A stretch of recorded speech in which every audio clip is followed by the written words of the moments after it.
And hello, everyone. Welcome on in to another of our Q&As. I am your storyteller and host for today, D&D Jordan Lee, she, they pronouns. Before we dive in, let us go around and do our usual introductions, a little housekeeping, and then we will get into our lovely questions. So why don't we start with the wonderful Maz? Oh my god, introductions. Yeah. Hi, I'm Maz. Hello. My pronouns are she, they. I play Ostani here on Ampistrano, who also she, they, our cleric. Oh my god. I forgot what she does. What is her doing? She's a Veil cleric. Thank you. She's a veil cleric. My food's gonna be here in 15 minutes, and then my brain will start working That will give again. you the I have nourishment, not, yeah. Yes, I have not eaten today, so that's... I love it. And yes, just jumping in real quick, please submit those questions if you have them. I will grab them and put them in our backstage document to do. I'll remind it as we go, and we'll have a timer that pops off as well. And next, but certainly not least, the fabulous Fair. What up? It's your demon, Fair. I play Deodora. I was here last time. I'm here like every week. You guys know me by now. Our pronouns are she, her. I love it. I love it. Fantastic. So yes, this is another one of our kind of community hangouts that I'm trying to incorporate for the remainder of our season because we only have like 8 episodes left, which is wild. And we will have another opportunity where you will be able to ask questions as well, as we will be doing a post-season wrap-up while we take a little break and then get ready for our next season. So yes, please keep submitting those questions. I am literally adding sphinxes right now to the doc. Wonderful, wonderful stuff. We've gotten a lot of questions. So I'm very excited. If we don't get through all of them, don't worry. We will hang on to them and answer them in our, like I said, wrap up in a little bit. Kind of as a content warning, but not really.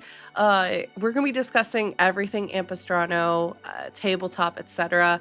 Specifically in regards to Ampistrano, just as a heads up, we will be talking about anything from seasons 1, 2, 3, and 4 up to this point.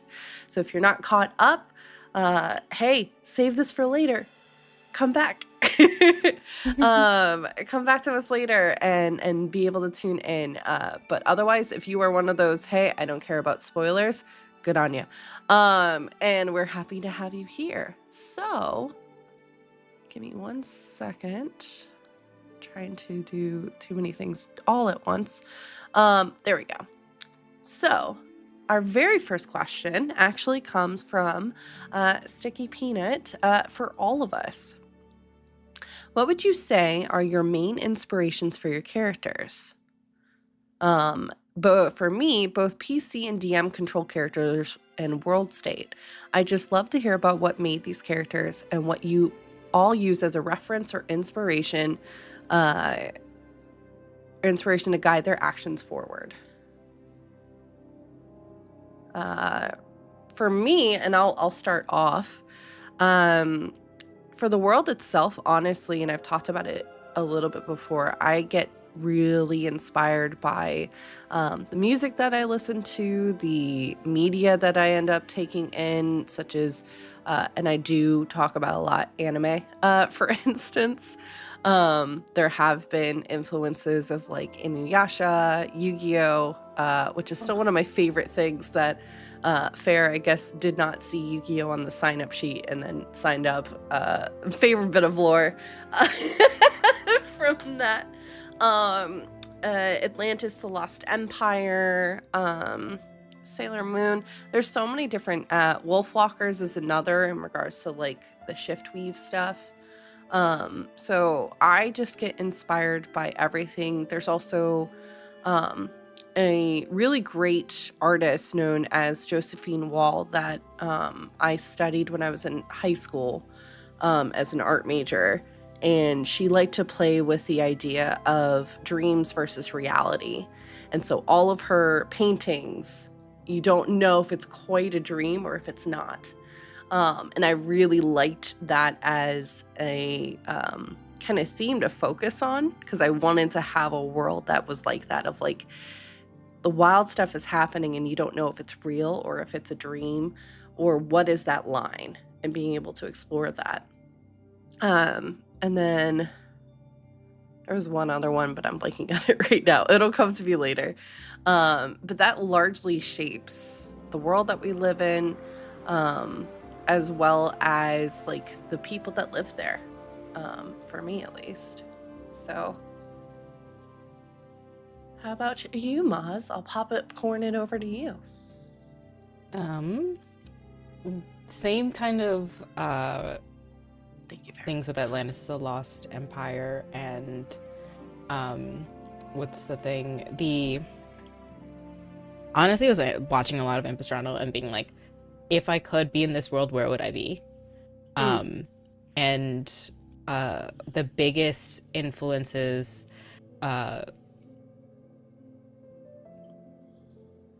Nev from Dragon Age, and going to her like areas where there's like crowded areas that she goes to, and like she goes down and you get fish with her, was a huge influence of Ostani's like community aspect of like coming back to the community where Nev knew everyone. It is also like there's always South Asian influences and like history and love into all my characters, so just the community coming together, and like that added into the fact that like my choice of being a cleric and a fishing community, and people who may not be all centaurs, but like they are like together in this area together, and growing together and helping each other. When it comes to media, Nineveh from The Wheel of Time was a big one. She was a healer that was working in a smaller area, and then she found out that like she has such big like amounts of power that she had to join the like larger magical society of all femmes. And she was kind of stubborn and reluctant to, because of the structure and the ideals, but there was a reason why she joined, and that's kind of how I believe Ostani would follow. They started as a doctor, very scientific, very methodical, very like, these are the symptoms, these are how I can help it, and how they can come together, like how they align with my god, Rory, there we go. My god, my brain is gone. They can come together with that like scientific mind, but after a while they started getting into the spiritual side. So that's where I was like thinking, like, if I like when I first watched Ampistrano and like was part of it, I was like, where would I be? The lady was like, the veil was it. I was like, I would be somewhere like an artificer that works with that beam of light that comes in, or I have ideas, but it would be somewhat tied to her. It was always going to be tied to her. And yeah, the inspirations for all of those little things came in, and then I added into like the centaur like side of like, what would Ostani be covered in? It would just not be like spiritual stuff, but like the colors and like fabrics of the veil.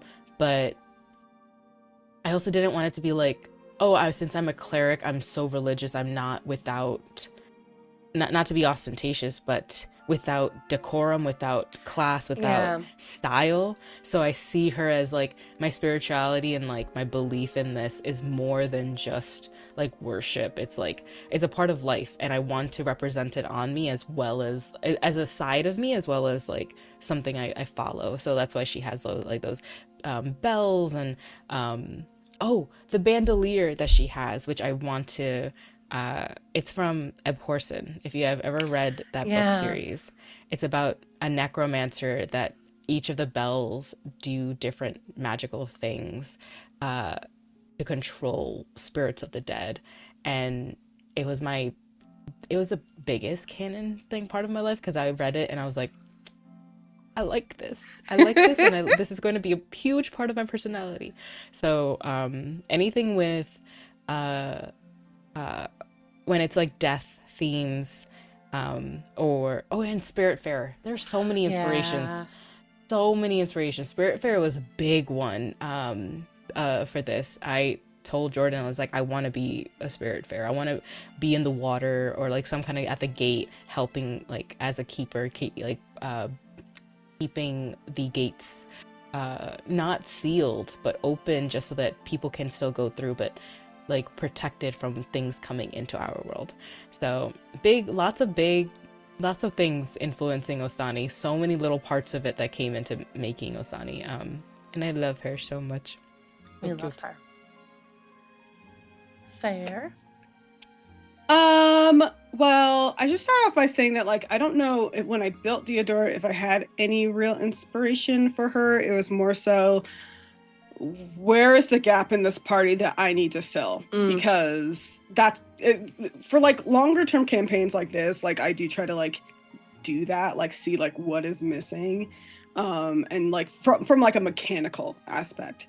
So like I initially wanted to be a druid, but then somebody else was playing a druid, and I was like, okay, well, we don't need 2 fucking druids in this party. So I'll just like, I've always wanted to play a battle master. I'll play a battle master fighter. But then like as we got into it, that's when I started building her, like kind of when I got into the world, that's where like I had a little backstory for her, but that's kind of where like I started developing Diodora, really. But I would say my inspirations are like definitely like NADPOD, Not Another D&D Podcast, big influence, because I just love the storytelling on that show, and like how they like the players like play their characters. Probably like just generally video games, because I kind of see D&D in like from like a video game perspective, where it's like, you know, you're doing like limit breaker moves and shit like that. So trying to think, anime for sure, Yu Hakusho, Dragon Ball Z. I would say now, not when I first made it, but now like Jujutsu Kaisen, like for sure, like just things like that, where it's like high action, high impact, but also like very emotional. Yeah. But I think a big part of Diodora is, I don't know if it's necessarily an inspiration, or it's not like an intentional inspiration, but like just like how her ideology represents what I would want the real world to be.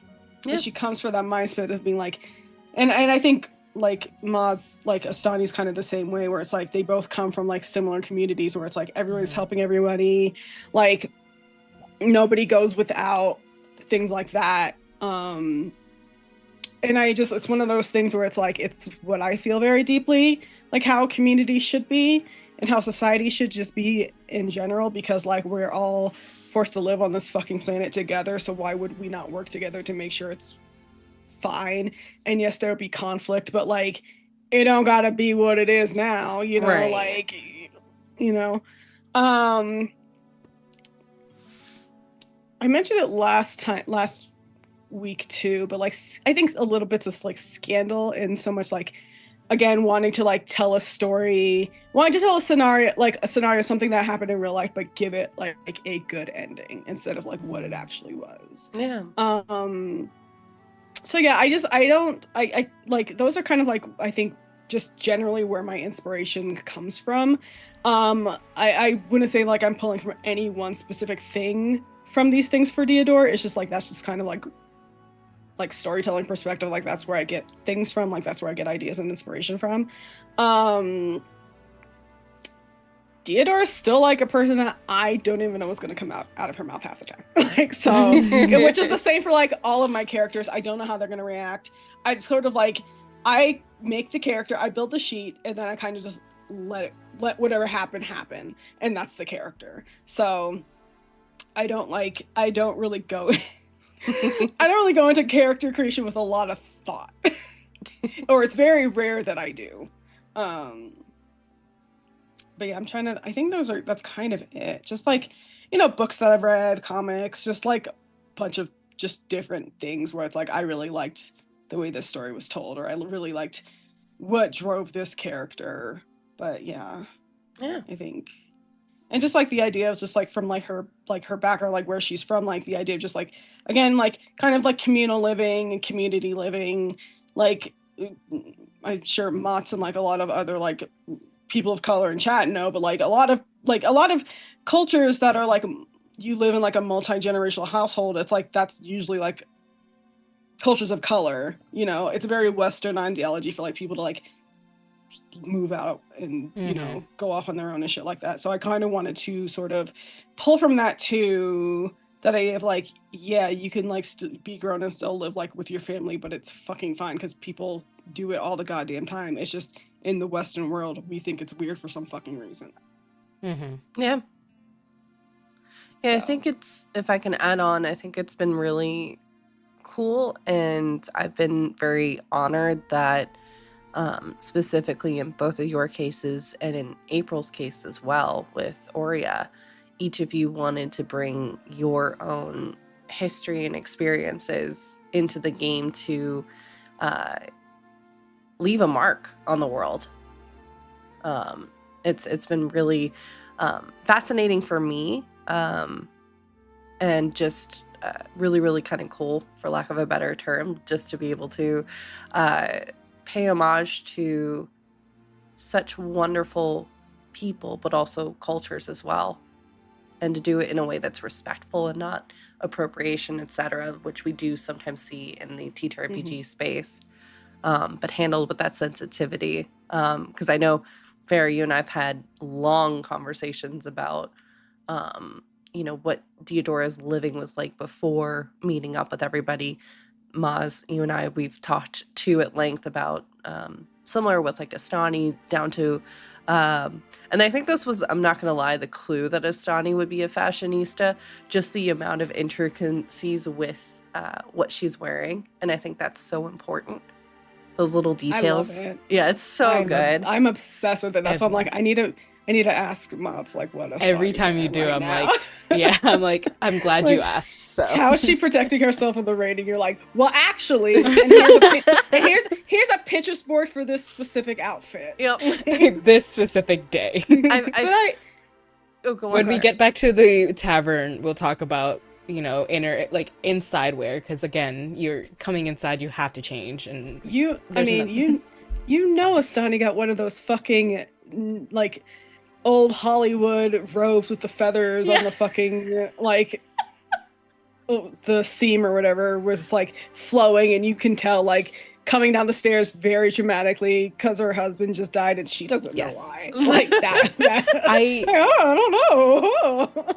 I think I described her wearing a robe during one of our taverns. You did. You did. Yeah. You 100% did. You did. Yeah. 100%. Like, yeah. I wanted, like, I love that, and I love that you ask. Yeah. But what I really like about like you and like asking that question and you having an answer, it's like I can tell, just especially like just based on your answers, like being Southeast Asian, like there's like a lot of like vibrancy and like the fabrics and like just like what they wear, especially like traditional like formal wear. And so I like see that very visually, like just all of like these like soft fabrics wrapping around her, like just wearing like a centaur sari or something, like just very beautiful, and like just like, or like I feel like I'm going to like a Hindu wedding or something, or a Southeast Asian wedding, because I know everyone's going to be just the fucking nines, and like Astani's bringing that all of the time. I feel like Astani, if like social media was a thing in Ampistrano, would be the outfit for the day. Like oh my god, going out.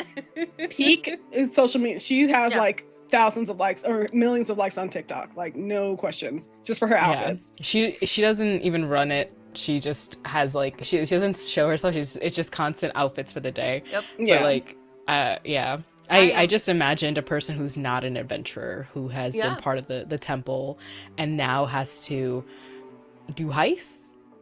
And yeah, like, what do you mean we are going quietly? We present ourselves. What do you mean? I have all these bells. But I think that's also a fun way of having like you have disadvantage on like stealth checks. It's the like I have all of these bells. Yep. It's like it looks like it's so They're for all of my rituals, and also Yeah.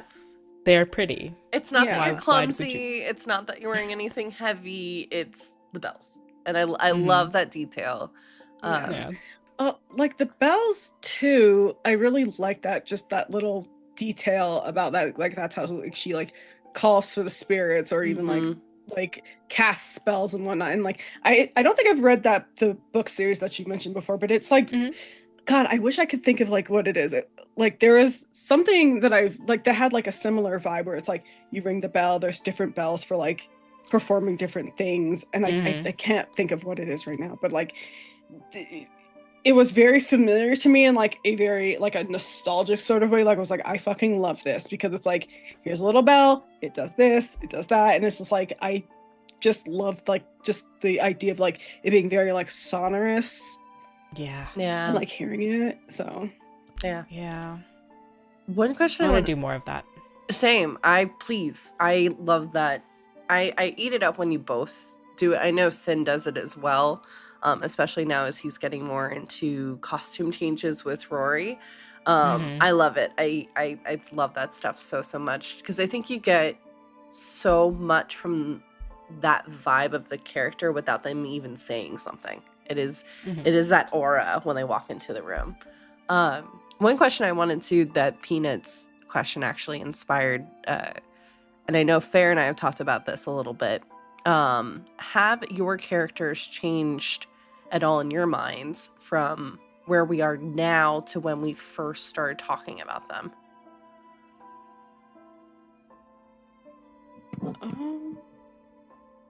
Say that one more time. How they changed? Yeah, has it at all changed from where they are now to where we started having that conversation about Astani, for instance?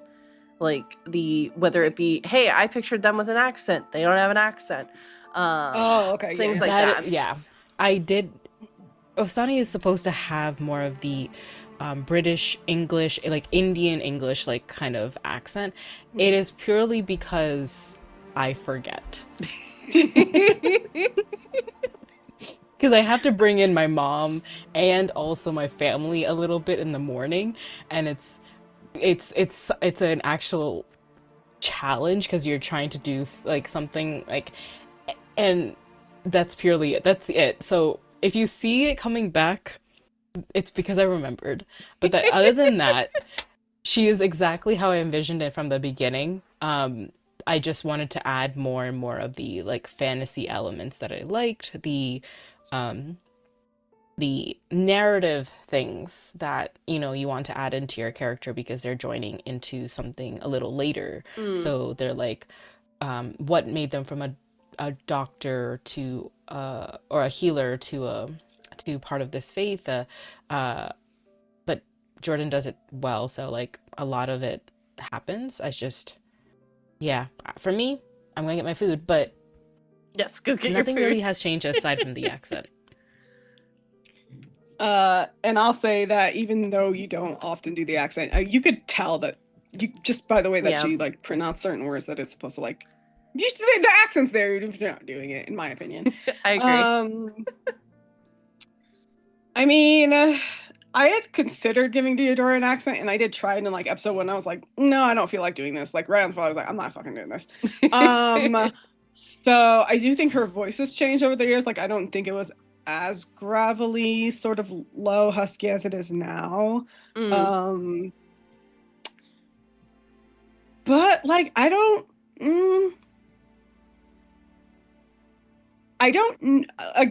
didn't build her with any sort of like ideas as to what her personality was going to be like. So it's hard for me to answer this question because like I just vibes. That's how I do all my characters. It's just like whatever comes out of my mouth, that's who they are.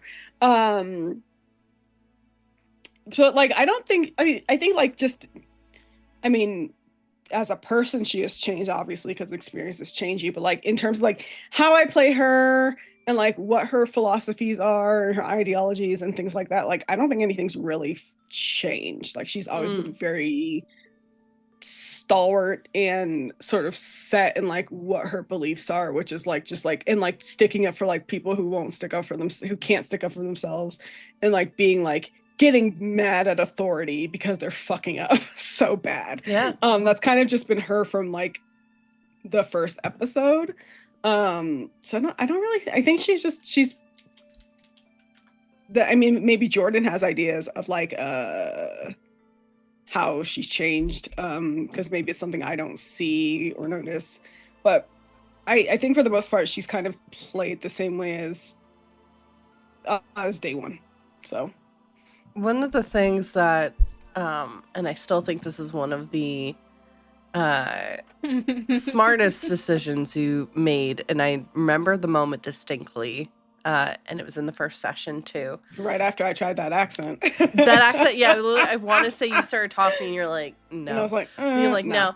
It was that, and then I can't fucking read. Yeah, the read. Honestly, I can't read. I thought because we didn't discuss that in our kind of one-on-ones leading up to the series. So like when the question was kind of posed of like, can you read? That was pure like, oh no, we didn't really talk about it. And like because I literally made that decision in that moment. Yeah. There was nothing to discuss because I didn't think about it. Well, because it's now look at what it's turned into, you know, of like such a unique and cool way for us to storytell and for Deodora to still be able to investigate and to read into things. It's just a different aspect of it. And I know I talk about it a lot. It's one of my favorite moments from early campaign, especially, that has been really cool to see morph over the seasons too, as it's kind of grown. As Deodora has also kind of learned a lot more about herself, but also the shift weave too, that there is so much more to it. And I know we talked about this a little bit in our Q&A together, Fair, but like taking steps further into the shift weave, it's not that you're like stepping away from spirit, it's you're walking along, but you're walking that shift weave path,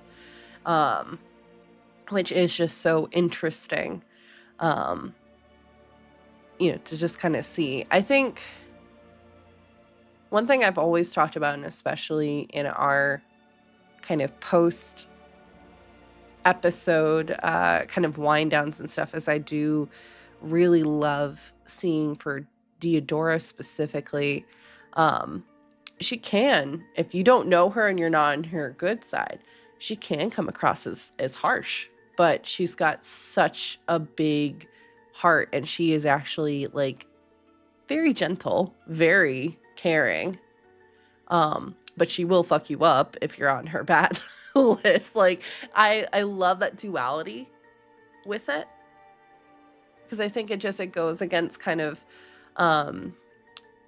again the stereotype that we often see in media of like the big kind of brutish warrior who has like a lot of feelings but doesn't know how to express it. Deodora does a really good job of expressing them. Oh, 100%. We're not stunted here at all. I mean, I am, but Deodora's not. Yeah, no, I do think that like Deodora's that kind of very straightforward, and like I guess this is maybe kind of pulling from me as a person, because like I get told sometimes I'm a little too blunt, or have been told in the past a little too blunt. What? No. And people don't like that for some reason, even though I'm just being honest, and I just don't feel like being around the bush with you, because I don't even like you like that to try to pretend to lie about it.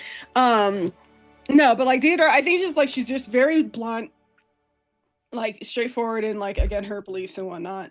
But like she is caring and can be gentle, but she's not here to suffer bullshit. Yeah. And I think people who want their bullshit to be suffered and then meet her, they think she's mean or harsh because she's just not putting up with their shit. And this is like, I don't have fucking time to put up with like you like right now. Yeah, I think it's like if you were to meet them and not know what the present situation is, if you're not paying attention to what the world like it's like someone who's just like, I'm here clear as like exactly what I stand for and exactly what I will not like tolerate. And if you have a problem with me, it's clearly because did you not see the board that is right here like clear in front of you? And I love that. I think that's my favorite part about, well, both Fair and Theodora is just they're straightforward about what they stand for. And they like it's perfect for a character in this who is like could see the bullshit with the nobility. Oh my god, nobility. Thank you. The nobility. What is up with that word? It's a new word. Who did that? It's a new word from Oz. Oh my god. Nobility. Nobility. Oh my god. New money. Yeah. For them, right? Who decides to try to? It's so perfect because it needs to be said. It's that energy of sometimes kind words don't no we need to say exactly what is causing the trouble. We need exactly it's so perfect for that. Why are we treating these people like fucking kid gloves right now because they got money? Like absolutely fuck not. Like what do you mean? Like I don't give a fuck. I think that's been cool to see this season too, since we are in more of the classism and political and societal intrigue more than we easily, and Fair, correct me if I'm wrong, easily more so than the other seasons. Oh like, no, we've never really explored this before because we've never really been in like a major city until now. Like we were in Illipin, but that was more like a school, like a college. In my head, that's a college town. So you're not really getting into classism there because everybody's either like somebody who like who has lived there all of their fucking lives, or it's like people going to school. And like for anybody who's ever lived in a college town, y'all know it's just like it's mostly just college stuff. Yep. And there ain't no shit going on. And that is the college, that is the economy, that is literally everything. Yep. So yeah. No, we've never really gotten into like the classism stuff before at all. No. Because it didn't really pop up when you were at Felk, because there was just I kind of see it as like, again, in this case, like the differences between this was a conversation that popped up with someone. The differences between where you were at in Illipin was you all were newcomers. Yeah. Also baby level. So you didn't really have much standing. Whereas now you all have reputation. You all have connections that you can That was the starter town. Yeah. That was the starter town. That's the starter build. That was the tutorial city. Yep. And now we're actually in like now we actually have to like do tutorials are off now. So yeah, this is act 2. Yep. We're away from the was it in BG3 where you get the prompters for how to do stuff. All that stuff is gone. That stuff is gone. Yep. But yeah, it's been very interesting, and I know I've been having a lot of fun because I truthfully, the way that Jorix was kind of designed was like, okay, the political intrigue and that stuff is there, but if they don't want to go near it, like they don't have to. They'll still be able to get to, point B. It's just going to be a different way. And was I anticipating you all throwing yourself immediately in? No, but at the same time, I wasn't surprised either. I'm sure there, like, to your point, there is a way where we could have gone into Jorix and not dealt with any of the politics, but like I personally don't see a way, especially for art, like who our characters are. Yeah. Why am I hearing myself right now? Don't like that.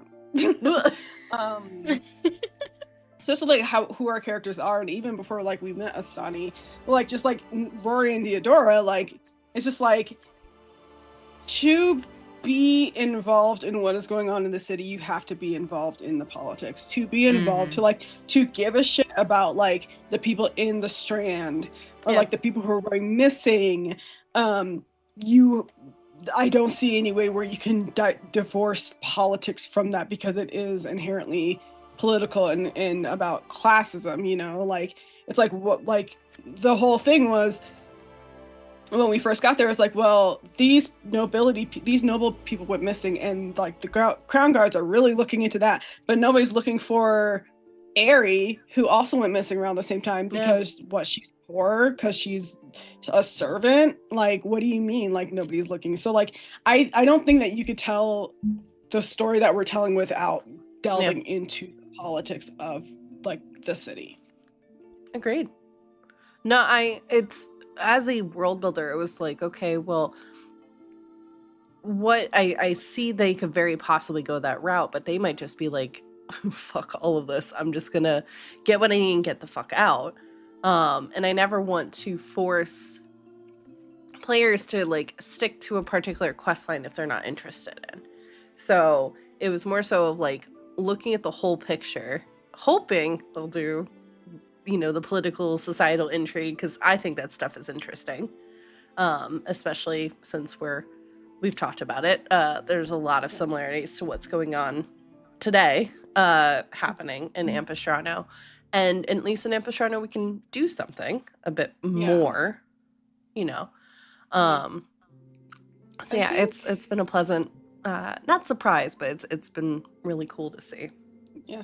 I think too, like, I mean, just our reason for being in Jorks in the first place, like one of the major reasons was because people were going missing, because we heard that people were going missing. And that like some of it was like noble people from noble families or whatever. So yeah, I think even like I really don't see any way where like because that was our reason for coming here. I was intrigued by it, and also because we had like that kind of spoke to like there being like these underground tunnels in the city. Like we came into to Jorks knowing that there was gonna be some tunnel bullshit. We just didn't know where yet, and now we know it's in the fucking graveyard district. Yep. Excuse me. But like yeah, even like just getting like that thread for this plot was political. Yeah. So yeah, I just like I just don't like, I'm sure that, and again, to your point, like we could have just ignored it, but like I just don't see how we could have. Sure. Especially like me as a person, but also Theodora as a character. I don't see how she just looks past all of this at all. Yeah. Yeah, that's understandable. All right. Thank you, Peanut, because that led to a bunch of awesome questions with that one. Please keep submitting them if you have them. This question is for Maz and Fair. How did Astani feel being the newer person to join with all of this mysterious work with souls happening? Is there an added pressure for her to prove herself? For Fair, was Theodora hesitant to have someone new to trust in?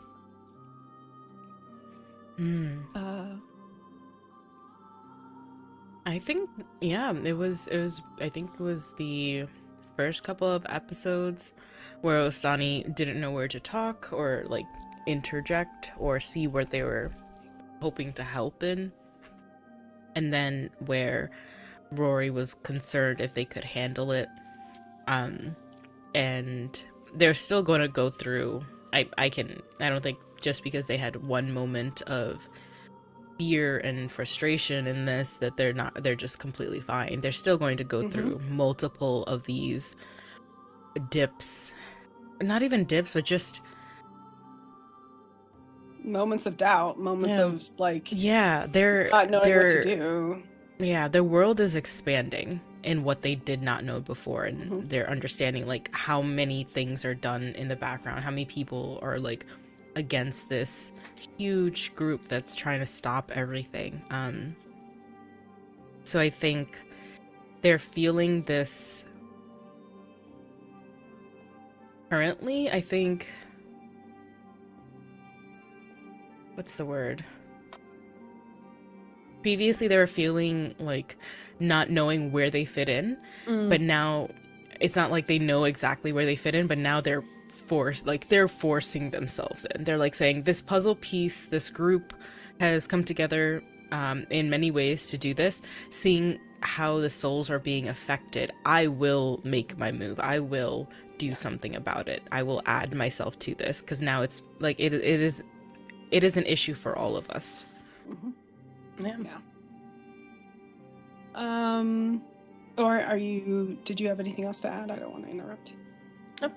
No, I think I got everything. And definitely there's added pressure to prove yourself. I just saw that. Yeah, there's that but like a good pressure, like as anyone would feel joining in on a group later on.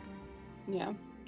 As for Deodora, yes, there was hesitancy in Astani joining the group, but not because of like a lack of trust or belief that Astani could handle it. Because I think Deodora just kind of knew, like off the bat, Astani could handle it, and also like wouldn't have been called in by Tyneal if like they were not capable of like helping, you know, and looking into this stuff. I think for Deodora, the hesitancy was she had just like she's already lost a lot of people, either from them like being like drawn into like this plot and being killed from it, or like people just leaving the party, and she didn't want somebody to unfortunately Deodora now has slight abandonment issues, and so she didn't want to like get attached to another person only for them to leave. So that was where her hesitancy was. Yeah. I mean, I think that's understandable, because you said goodbye to the previous group in game, at least, and then within 24 hours or 48 hours you met Astani. So yeah, you know, so it was like not like anybody, like not wanting to put trust in Astani, because I think I don't think Deodora trusts easily, in that like she just sorry, she just no, you're fine. I wasn't even laughing at that, it just happened at the same time. Deodora isn't like, she's not like trusting in so much as like she thinks that like everybody has everybody has good intentions, and we just have to give people a chance. Because no, she don't think that way. I don't think that way. Everybody knows I don't think that way. But Deodora doesn't think that way. But again, it was one of those things where it's like, okay, here's Astani. Like, here are their credentials. Tyneal has trust in them. I have trust in Tyneal. Tyneal has a good sense of judgment about people, because he don't put up with the bullshit either. Even though he has to play the game, he doesn't put up with the bullshit. So it wasn't like, I can't trust this person. It was more so like, I don't want this person to get hurt because of me. Yeah. And I don't want this person to leave because maybe I did something wrong. That was where her hesitancy came from. It's been interesting to see, to chime in about our other castmate, Rory, stepping even further almost into like a bodyguard position of like trying to make sure that both he as well as Deodora's kind of feelings are safe, with like just being so not doubtful but unsure, I would say, of Astani and their abilities, and just wanting to just approach things with like kitty gloves with Astani. It's been very interesting to and the conversations that have popped up between you and Rory about like Deodora being just like, you better leave her the fuck alone. Like, she's fine. she can have a cry. What are you talking about? Like, we have all had moments. Like, she's gonna step up, because if she's gonna run away, she would have done it already. Like, like, it's gonna be fine. Just you're creating so much extra work and concern that if she was gonna run away, she would just, she would have written a very formal letter saying, I will be at the temple until I have handled myself. Also, we would know if she was running away, because she has so many bells on her. We would just be dangling, like ding, ding, ding, ding, like just as she like runs literally away. Like, she's her 6 different packed bags will be like having.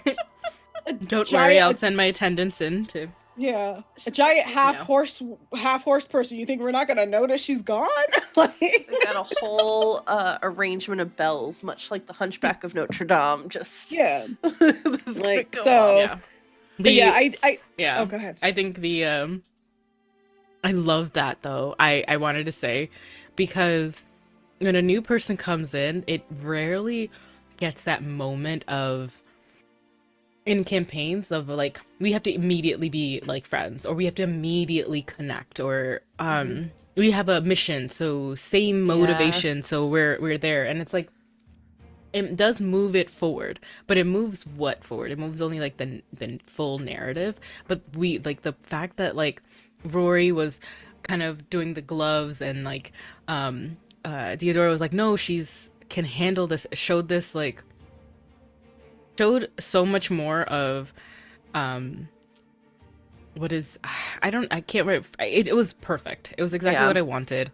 I did not expect any of them to get attached or anything. Like I think the idea with or like quickly like Ostani is formal. Like if we remember the staff meeting, they're not going to interject. They're not going to hey, ask. You need to ask him. Yeah. Exactly. Still makes me laugh. And they're this hardworking like keeper who who couldn't like their friend was the one who gained all the accolades and the rankings and things. They're so formal when Tiny messaged them, they're like, oh, this is very important, I need to be here, I need to do something. Everything is so formal to them because they have lived in this like structure, this hierarchy, this like even when the younger students of the temple are running around, she's like, you need to be careful, you can't, and so she'll help them out, but she's still practiced, everything's practiced. And so when there was this like, are you sure you could handle this, it was great because it's like they probably have done so many things that could handle this, but this is so much like it made the situation, the gravity of that situation so real. Because it's not just, oh, we got a new group or a new person, it's someone that like had kind of also their own person missing, but like it just made everything like, okay, this is serious, you don't walk away from this too easily. Yeah, I think for me as both a storyteller but also as someone who has been watching this story play out so closely, to me it made the whole thing more believable because I agree with you, Maz. I think in a lot of cases where someone new comes into the situation, most of the time, at least from what I've seen, the group pairs up and there's no conflict really, and then they just move on. And to me, like, that's great. And I'm sure, I mean, much like a lot of friendships and stuff like that, I am sure that happens. But storytelling wise, I find that boring. I find that so boring. And to me, it's not as believable because, especially in something that is high stakes, where you have to depend on someone. For instance, what comes to mind is in the interlude with Astani, right? With Keeper Reyna was, trying to keep this beast back. You were on her left, and the other person, who I'm blanking on her name right now, I know it starts with a D, was not on her right. Mm-hmm. Oh, you have to be able to count on who is in your corner. The one who disappeared. Yes, the one who disappeared. And that the hierarchy is still there. You said it starts with a D, right? Dick Whistle. Sure.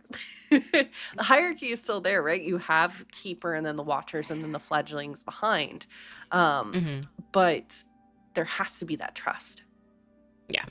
Right? Like, and that I think is the line of an adventurer too that I was excited to kind of see pop up of like, hey, we think they're great. We like their personality, but do they have enough experience on their resume to kind of back it up? Like, it's like, we're not going to test them because that's bullshit fraternity.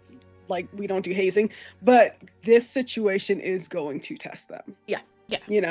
And like how they handle the situation is like how we will know. And like for me and for Theodora, like in that moment in the house where like, that was Astani's first time dealing with that. Yeah. But then they like, I don't want to say pulled it together, like they like, cast those feelings aside or whatever, but they like kind of like straightened up their fucking back, like lifted their chin and said, okay, fucking bet. Like, this is terrifying. I don't know what the fuck anything out of this is, but I'm here and I don't see anybody else besides these two people and Tyneal trying to handle it. So I'm going to handle, because like out of like not even just a sense of like duty from her like position, but just as somebody who like cares about other people and Yeah. like cares about what happens to the veil because you have this connection to the veil, like wanting to know that the world is going to be safe because I am taking action against what is happening. So Yeah. like that for me, like for Diodora was like, they're fine. Like they're having this moment, but like literally all of us had a moment where we didn't know what the fuck was going on, and we cannot judge Astani by this one moment of being scared because Yeah. we've all been scared. Like it's like I understand like we're literally asking them to sort of like jump into the deep end, and none of us even know how deep it actually fucking is. Like Yeah. you know. So there's other thing I was gonna say. Also, like, I think it's a very important to remember that even though this season has gone on for months, these Only been characters met like days. 5 days ago. Yeah. It's been like 5 days. It's just a lot has happened in those 5 days. But they Yeah. haven't like known each other very long, but because of like everything that they've been through already, like I like even though the relationship is still new, I do think that like there is that trust being built. We haven't really been in too much combat together yet. It's only been like a couple, I think. Yeah. Because we're and I'll be honest, every time a session ends, Mott's and I at the same time are like, so I'm ready to fight now. We're ready to fucking scrap. Like almost every after every session, we're like, so like Mott's usually says it first, and I'm like, yep, I'm there with you. Like, we're ready to scrap. But I do think like because of just everything that's happened, like there is sort of like this like there's no choice. Not that like there would be like we would choose not to, but like because of everything going on, there's kind of no choice but to bond because like we have to be able to trust each other and to rely on each other and like make sure like we all have each other's like are checking each other's sixes. So I think that like I do think just like Diodora does trust Astani, like even though they don't know each other very well, but like Astani is caring, very like insightful about things, and like frankly has shown up, and that's kind of what matters. Yeah. I agree. Wonderful. Speaking of Astani, Maz, what has been something that Astani has learned about herself during their travel so far? Ooh, I think the movement of like going from a healer who's trying to go at get all the symptoms, and then trying to accept death as not a failure of a healer, but a natural process, and walking into like this world of being a grave cleric, like a veil cleric, and like walking with the spirits and working with them and understanding that the creatures that are coming through the gates are not necessarily evil. They're just seeking something that they don't have in their world that is evident in here. All of this requires so much processing, and I think what she has learned from all her travels is same where she had that moment after the house. It wasn't just this quick thought. I think of, I don't know, I give every one of my characters zodiac placements, and I think of her as a Pisces who just like, I need to go and fully get really deep into what this is, and then I'll be back. And like that's how I think, like with the fire, working with people, she has learned like take the time to dive into it deeply and embrace it fully, and then like come back to it. And so that transition from her being like a healer to a veil cleric is like I imagine like someone's career change, like a huge spiritual career change, like a midlife crisis kind of thing. But for her it was like something new is needed of me. And then when the community asks for stuff, and if she cannot give immediately, she's like, where can I go and sit down and process what I need so that I can give them what they want without giving too much of myself, or like losing too much of myself. Like I imagine her just always doing that with her friendships, with her like work. So I think with her travels, she's always very contemplative. Mm-hmm. Yeah. Yeah. She did that after too when she came back to her room for her like introduction with Sokali. She like looking at stars and constellations, or like mapping them, is because that's her time to sit there and put together the passage, like mark the passing of time, but also learn about it, so that the like, I don't know, I imagine she's thinking like, so at least there's someone who watches the stars so they don't move on their own and they're not lonesome. It's kind of how I imagine her. Like she's very, I don't know, empathetic and introspective, and just like a very deep person, but also dreamlike, and like, I don't know, that's how I imagine her. So I feel like the lessons in her life have taught her to like value those sides of her. I don't know if that's a good answer. As a Pisces, I agree. I'm just gonna say. Good. Then that's perfect. Yeah.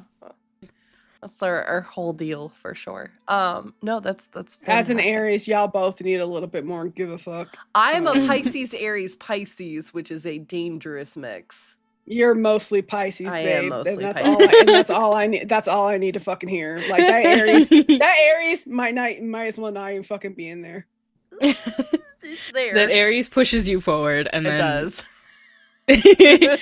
Aries then just sits, and then the Pisces, it's the quiet bus driver, just like, everybody come on, let's go. We gotta go. Don't make me tap the fucking sign. Don't make me tap the sign. We have our next question is to Fair from one of our amazing mods, Pandora Macabra. Crossed off first is, would you ever play a TTRPG campaign in space? Have you ever considered taking the reins on a campaign, even if it was a one-shot, and be a DM on a streamed TTRPG adventure? Okay, well, going in order. One, I have played in a TTRPG campaign set in space.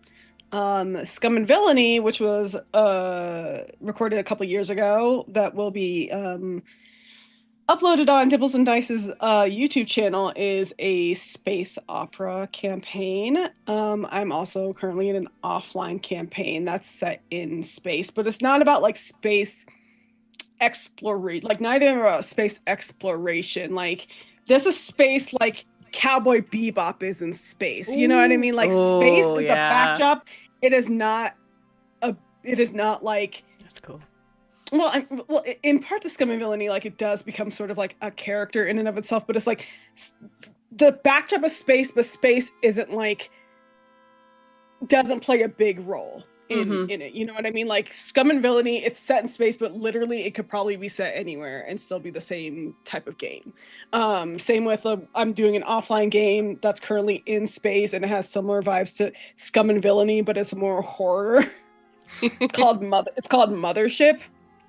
It's actually, I love Mothership. It's really good. If you want a game where like you just absolutely have to have multiple characters in the chamber at any given time because you will fucking die, play Mothership.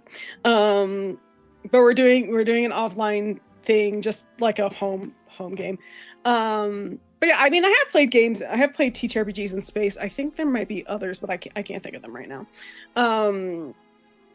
But like they're not like, it's not like space is sort of, again, the environment. It's not a character. Like it's not, unless, I mean, it can be, but it's not like the space is not the focus of the fucking game, you know? Yeah. Mm-hmm. So have you ever considered taking the reins? No. I mean, here's the thing. I have DM'd some one shots. Yes, you have. I don't like DMing. Just I don't have the patience. I don't have the energy, or really the time to like plot something out, to like plan like an adventure, even in one. Like if push comes to shove, I could do a one shot. And I have done one shots, but doing it like a campaign, no, absolutely not. I just don't have that dog in me, you know. I don't got it in me. I don't like. I've DM'd, and like what I have DM'd, I enjoyed, but I don't like DMing in general. It's just not. That's not how I want to play this game. Yeah. That's fair. So, but yeah, I mean, I've done one shot, not in Ampistrano, but just like Charity. random shits. Oh yeah, charity. And like if for charity, I would do a one shot again for charity, but that's kind of it. Yeah. And having been in those, at least one of those, I've had a blast. Like you do a great job. I know you may not like it, but you do a great job, and I'm not just saying that. I'm gonna be absolutely honest. You know, my Jordan as my player is saying that because I don't give a damn about the rules. I'm like, as long as it makes sense and that sounds cool, fucking go for it. Oh, yes. You are all level 20 anyway, and I don't care. I made you level 20 so you can one shot DM near everything. Fucking go for it. Yep. I feel that. I will say I do have some. I feel like my house rules are really cool. They are. Like if you're a paladin in my game, you can smite with a ranged weapon. Like, what the fuck is this? God believes in you. Okay. Yes. God is with you. Yeah. If you crit on a save, you don't take any damage because the universe wanted you to not be hurt. Like, it's just like why would you take half damage? You fucking crit. Like, make sense. Okay? Yep. But yeah, that. DMing. For a charity one shot, I will DM. I have an idea. I have like a vague idea for a one shot that I've been playing around with for some time, but would be for charity. Love it. Love that so much. Well, who knows? We might be bringing back games for Changeslayer this year, so we'll see. Question for Maz from Pandora. If you had to pick one character that you have roleplayed that could be the perfect romantic match for Varric, who would it be and why? My love? Oh. The way I love Varric with all my entire heart.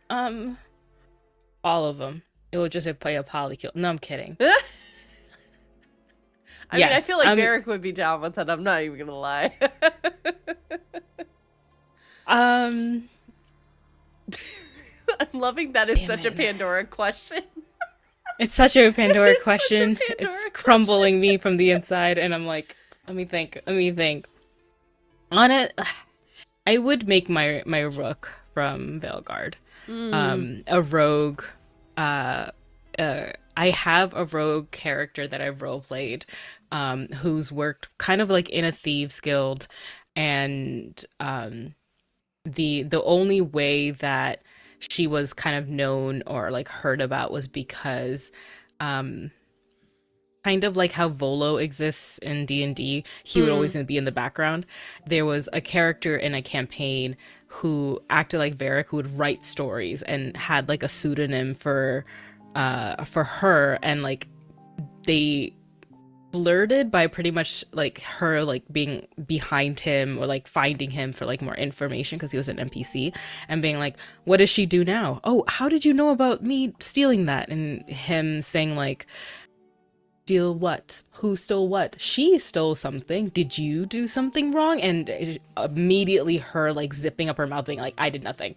And like just somehow knowing all these adventures, and what I envision would be like the banter and talk between like a character like my rook from Dragon Age and Varric, just back and forth like, I have been busy. Oh yeah, what have you been up to? I should write about it. I'm like, nope. Do you want to go work on other things? And just a good banter like that. Yeah, I and also like the not just a rogue, but they had allegiances and like different groups that they were part of, that if Varric were to find them, would be like, of course you're working here. You just keep popping up, and just like those kinds of interactions. I had a name for them and I cannot remember the rogue D&D character because it's been a while. I miss her. But they were based on Dishonored 2, the video game. So that was the vibe. Love it. Yeah. Very cool. Question for me. I'm so surprised that I didn't get asked that question. I have a whole like. I was sitting over here like, what is this? Like, I know who Eric is, but I'm like, what is this? I love Eric. Question for me. This Bird Hands figure, Verero, Belsarian have all been villains, both big and small. What's your process in creating a villain? Honestly, it ranges with Belsarian for Maz, who was our plant necromancer. Honestly, the original idea for that came because I kill every single plant that I ever get. I love flowers. I love everything. I've killed cacti. I don't know. I can keep goldfish alive. Oh, so you are Belsarian. Yeah. Literally, I was good. like, Good. Okay. But I appreciate flowers and nature from afar. I'm not the best with carrying and keeping flowers and things like that. So that's where his plant necromancer stuff came from, because I was like, you know what? We always see the druids that are like making things pretty, but what if he's a druid that actually is like because of X, Y, and Z? And some of it we've been able to see with Diodora's excursions into the Shiftweave a little bit. What if that got twisted? What if that got warped a bit? Yeah, what if he's a little bitch? Sure. Sure. Okay. I love you say that, but he killed you. Which is a bitch move. Bitch move. So that's where like his build at least came from. But in terms of the rest of like the villains and like Belsarian and who he is, Ferrero, etc. And I talked a little bit about it with the both of you in Sin.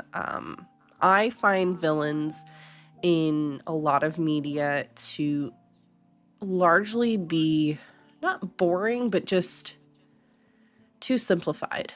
I think it is very much well, I want to rule the world. Okay, why? Like, and it's not just I want all the power. You want that power for a reason. You're doing what you're doing because you think it's right. And I think that is a very interesting moral ground to explore. So in the case of Verero, in the case of Belsarian, specifically when he was alive, Belsarian thought he was doing good, like the work of good. And you'll find out more in those journals that you have of where that got twisted perhaps along the way. The Burned Hands man thinks he is doing good. He thinks he is healing. He doesn't think and see the world as harming. And I think that is such a dangerous mindset, for one. But it's also just such an intriguing aspect. That's the whole thing with the Ouroboros Society too. They think that they are healing the world. They don't think that they are actually like being major problems. They think that they're actually getting rid of the bad people in the world because of what the stones do with bringing out the bad aspects. It makes it, in their mind, easier to target that stuff and be able to rid the people of that. Like, the truth is coming out. So I can see Ferris like going through it. That is their mindset. That is their mindset. That is their doctrine. That is, again, it's a cult. It's a cult. But why can't they be like a normal cult and just drink the damn Kool-Aid and leave everybody else the hell alone? Yes. Like, damn. Well, like a lot of cults, they want to expand. So yeah, like that's where a lot of my thought process comes from, because I think similar, and I know we've talked about it a little bit with some of the games we've mentioned and stuff. Most of those villains, not all of them, but most of them have aspects of gray areas to them where there is both good and bad, and Some people choose to vibe with that or not. But I think that is more of an interesting conversation versus like that one villain that just wants to claim all the world's riches and be the richest man and most powerful man in the world. For what? Like, I just don't think that there's so much lost potential with that. I would rather explore the gray areas. So yeah, that's kind of the inspiration for me, at least. But great question. Question for Maz. What has been your favorite moment from season 4 so far, and why?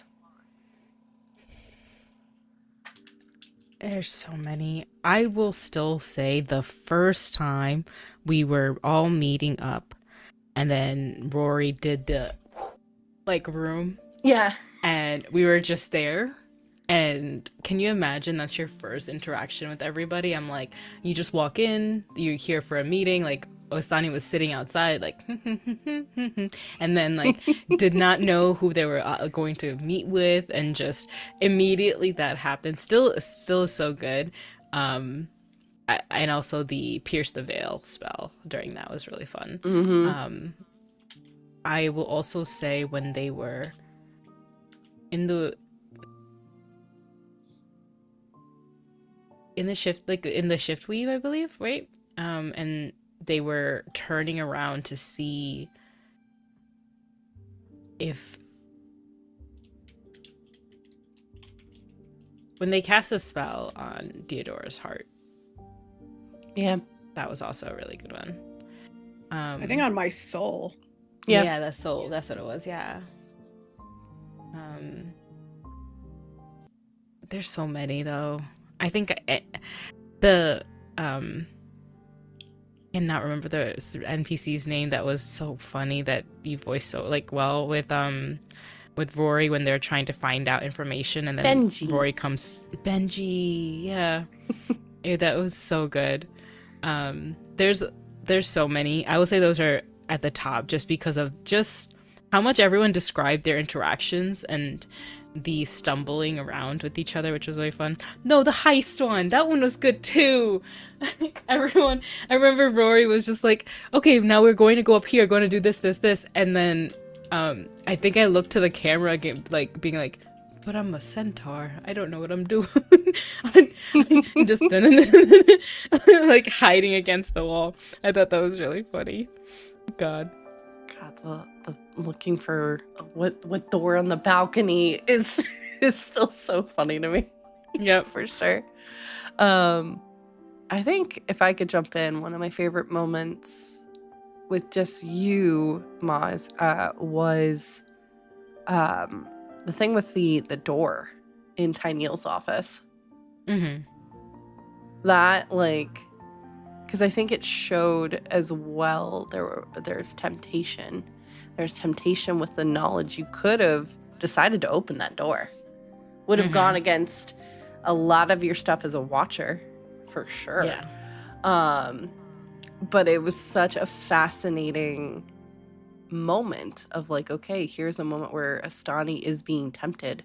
She could get more answers to things, but what's the cost of that? I will say at that moment, she's so held in her beliefs and her ideals and everything that she is so rooted in who she is and what she stands for. If that presents herself in a dire situation, like how much that would definitely test her. If this is the only place that she could get answers, she would kind of want to peek. Yeah. That's interesting. That one stands out. And then the moment, there's been a lot of great moments with like you and Rory. The one that's jumping to mind, honestly, though, is the moment between you and Deodora kind of talking about grief a bit and coming together and just having it was after everything happened and stuff like that. Kind of just that processing. I think there was a dead body still in the room. Like just having a very sensitive and real conversation about that, which led then to the ceremony that Astani did later. So, yeah. I would say favorite moments about Astani for me. Favorite, or featuring Astani rather. Definitely casting Glyph of Warding on my soul, because I thought that was fucking cool, and So I like good. literally had never seen it happen in a game before. I was like, that is so fucking dope, and I think about it all the time, and I'm still very much looking forward to like what's gonna happen the next time somebody tries to go after that. This is a smaller moment, or it's kind of a bunch of smaller moments, but like all the moments where like Astani is a little goofy. Yeah. Like I can see trying that. to climb, like trying to get up into the room at the inn, at the first inn we were at before we moved to Benji's, where like Rory and I started out, like trying to like, we're like, well, how's Astani gonna get in there? It's just like, she's sneaking. It's like, okay, so it's just the horse on tiptoes sneaking, okay. Or just like when Astani was upset, I can't remember what happened before, but Astani was upset, and then we got to the inn, and they immediately got into making a charcuterie board. Yep. And housing that charcuterie board as they processed their feelings and talked it out. That stands out to me because I just thought it was like a very, like, with Astani being so formal all the time, Yeah. I like seeing these moments where like they are not so formal, where they are very like more human, I guess, like a little bit more relaxed, and feeling more comfortable maybe in where they are. But the charcuterie board, I just thought the charcuterie board, like, she makes a whole charcuterie board. She like puts the cheese out and the crackers and the meats. Just like, it's like, if we're gonna discuss, we need to have a snack, or just like Astani basically like, because vibes for sure. Astani would be like, okay, well, all right, yeah, I just need a little rest and then we can go. I'm just gonna make myself a quick snack. It's like, if you don't go to bed right now, you don't fucking go to bed. Just like, I love all these little moments. Like the big moments are awesome, but like those little moments that is like they're a little inconsequential, but I love them so much. So good. I felt called out, I'm not gonna lie, because am I that person if I get mad and then I throw myself into work so I like can process it? And so I was just picturing with that scene with Astani organizing the charcuterie board of like, okay, over here, cheese, like it's just very aggressively like placing everything out while sorting through things. I loved it so much. I agree completely with Fair. Just is so good.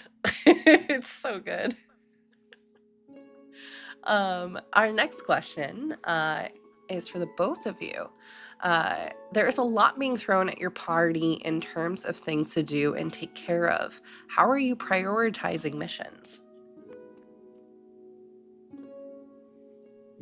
I think for Diodora, it's very much like what is the most pressing thing right now? Like what is actually on a timer right now? And like, I think a lot of these things too, like, is like, she thinks that, but at the same time, she knows that like a lot of these different missions are all related to one another. So like resolving one will help them get, if not resolve another, at least get them closer to resolving another. So right now, we're kind of killing two birds, one stone. We're trying to get the Bone Weaver thread for Aerie, but also we have to investigate these catacombs anyway. So it's a matter of like, just like, what is the more pressing, like, and also like, what is it that I can actually do right now? Like, I can't chase a fucking blood bead. I don't even know where the fuck it went. I can't look into that right now because I don't know anything about that. So this is something like, I can't go after Verrero because like, even though Diodora would love just kicking the door, waving the 4-4 as Biggie said, she can't do that. She knows she can't do that because that would just cause more problems, right? So what can we do right now? We can get the Bone Weaver thread and we can investigate what the fuck's going on in these catacombs. And that will at least get us some answers that we need to help fix whatever the next problem is. So that's where like that's how I/Diodora am choosing missions or prioritizing them. I don't necessarily think that she sees any one more priority than the other because they're all again interconnected. But this is something that she can do. She can actually take action and do right now that will help fix a problem. So that's what she's doing. Yeah. Anything to add on, Moz? I agree. I think the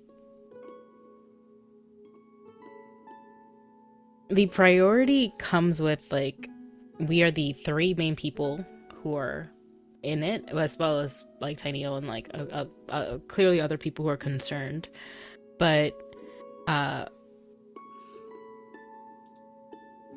we try to take care of each other, try to manage that, and then like for Osani, they want to like, even if the mission is critical, like if something is threatening, let's say like Theodora's family, that's important, that needs to be considered, that needs to be thought of, like this needs to be priority number one so that we can keep doing the other things. I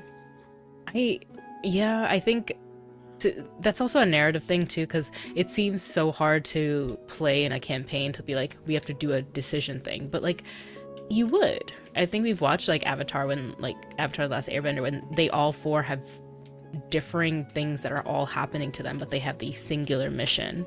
And every kind of story, it's talking to each other. Then maybe like we go into a tangent when someone's dealing with something, take them out, help them out from that, or maybe not, and because the mission's important. I don't know, you know, like there's so many cool things. I think I don't even know. I think it's less about prioritizing missions. The story is about them. So it's just like if we get to that and try to solve it in a timely manner, that'll be great. But also, I want to see Theodora like go after their family. I want to be there like for that. I want to, you know, that. So that to me, it's less about prioritizing missions and more about like that you're here, sit down, you're here for the journey. So yeah. There is a bit of meta to it where it's like I have to like for me, like for the longest time, like not getting to Theodora's family, I had to like justify why Theodora just would not fucking go home. You know what I mean? Because like that would have been her first priority. Sorry guys, accidentally bumped my desk. But for like narrative purposes, like it could be interesting, but also it's a slight derailment from what's going on, and it would be a bit of a tonal shift in some ways. So it's just like I can't like and for me it's like Theodora would probably go straight home, but there's these other things, and the last thing is she would also do is leave like her companions to look into something by themselves, not like knowing that there is danger around. So it's like it was just one of those things where it's like I had to like sort of weigh it out and just decide like, okay, Theodora's just not gonna go home now, like she's not gonna go see her family. But that's a big thing. Like, and I will say it wouldn't have been a tangent for me. It would have been like I could imagine them fully being like, I'm going, and then we go do something, and then like Osani being like,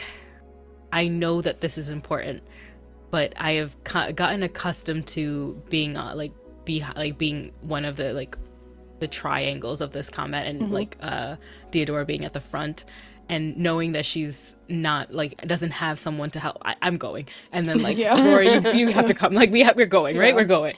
Like so, it's and it totally makes sense, and I cannot wait to see what like that choice does, and like you know, so yeah. I think it's like, I guess it's less of like a narrative tangent and more so like we like just how it didn't feel like a natural, it never came up as being like kind of a natural pivot for me, especially with just who Theodora is as a person. So it's like she's not like, she wants to go home desperately, and like there are some instances like she would have just left, like seeing the dot bodies in the mausoleum, she rightfully should have gone looking for her family, but just because of like how things play out, sometimes it just doesn't come up in a way that feels natural. Yeah. Mhm. So I I feel like a lot of people probably can relate to this, like not wanting to eat up so much space and time Yeah. in a scene.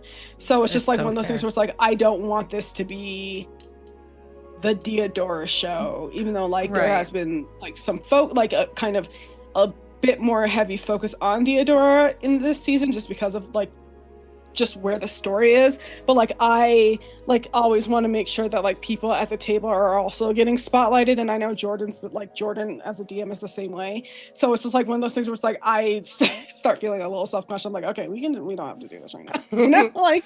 No, And like it's Mhm. something I'm fighting with as well. So, like, I think a lot of great players at the table fight with that because they don't want to take up space for it. Yeah. But just know, I want it for myself. It's gonna To a happen. scene. Okay, good to know. So like, That's what I will so say. like, if you're like taking up space and you just need to, I'll be like, go please, Yeah. for me, because it's I so, want it.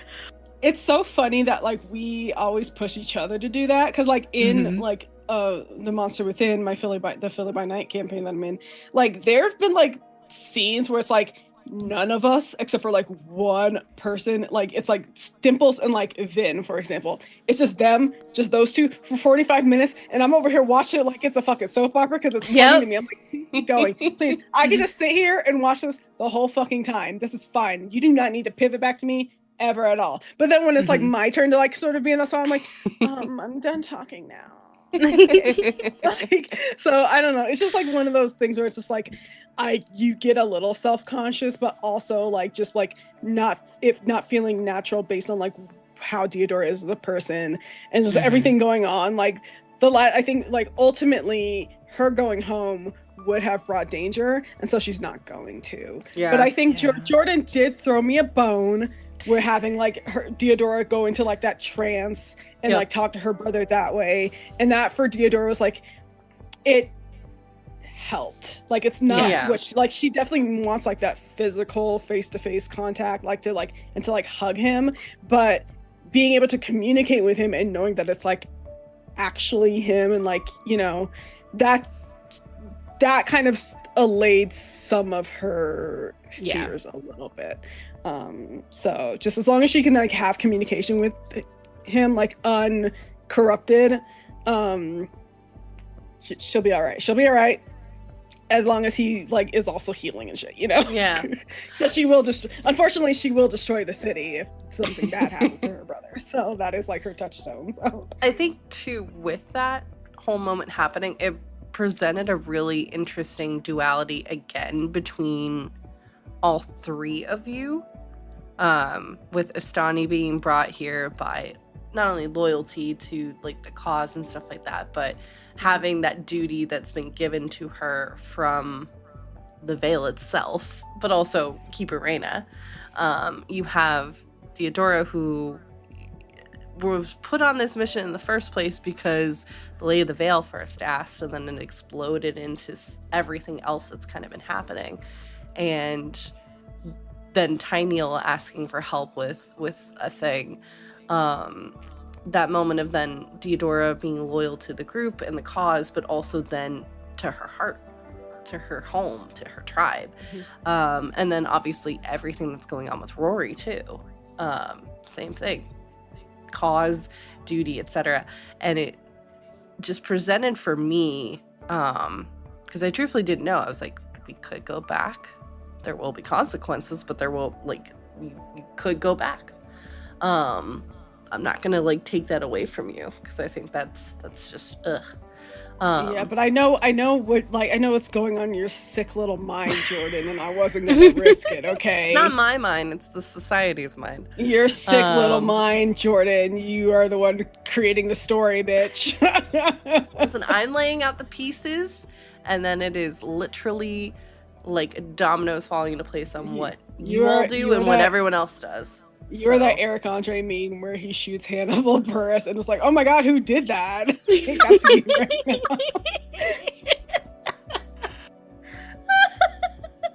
Can somebody make that?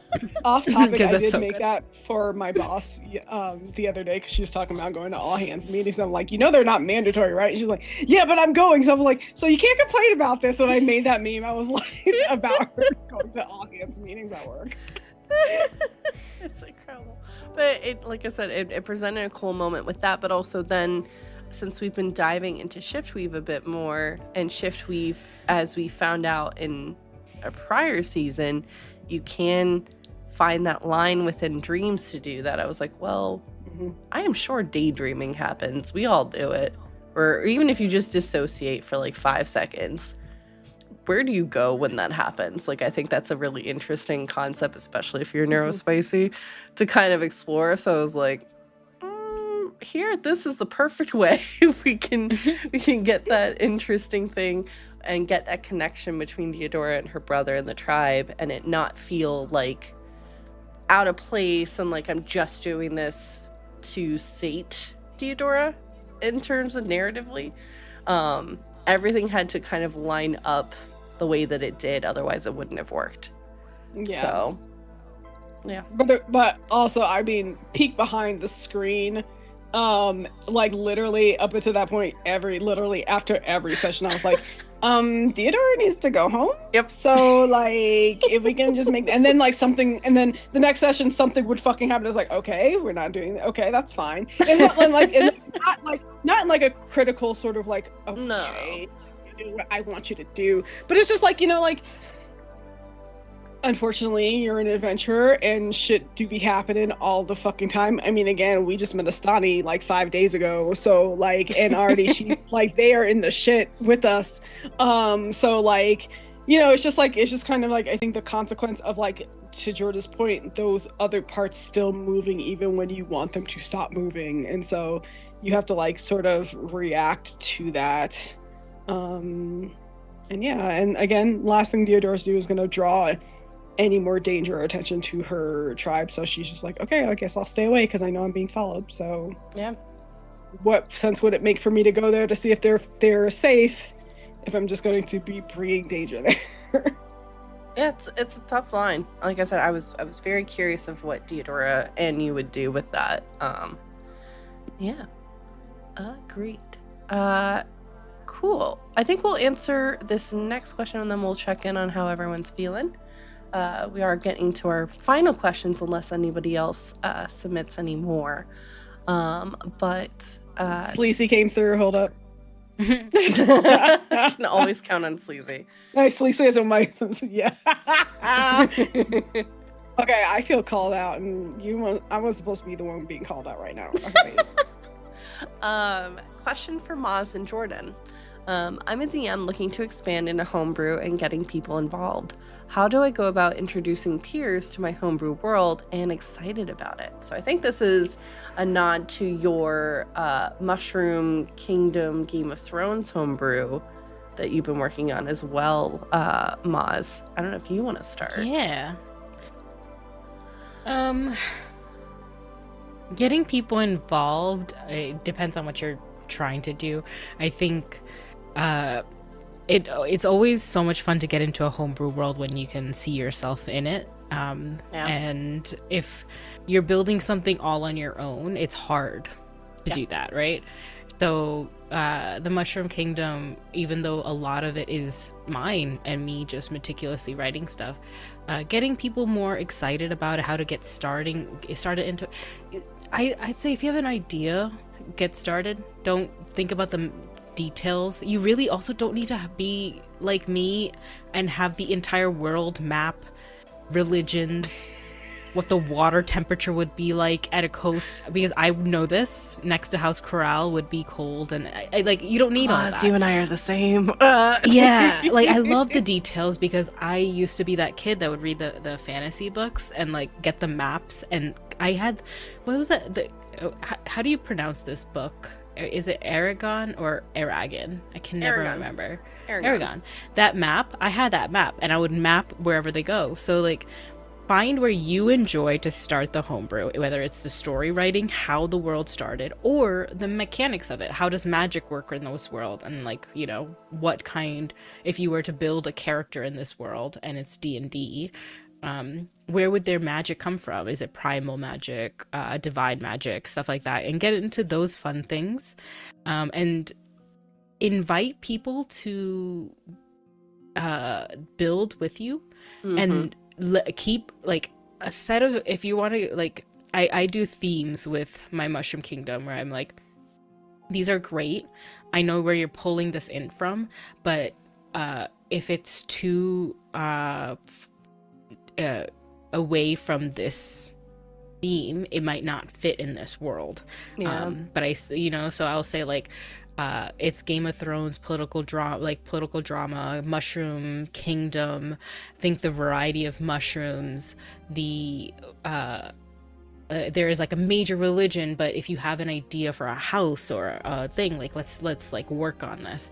So like that helped us to really fine tune the world, because it's so specific. It's a low magic world. It has a certain thing about it, right? Or what's it called? World consistency. Yeah. I don't know.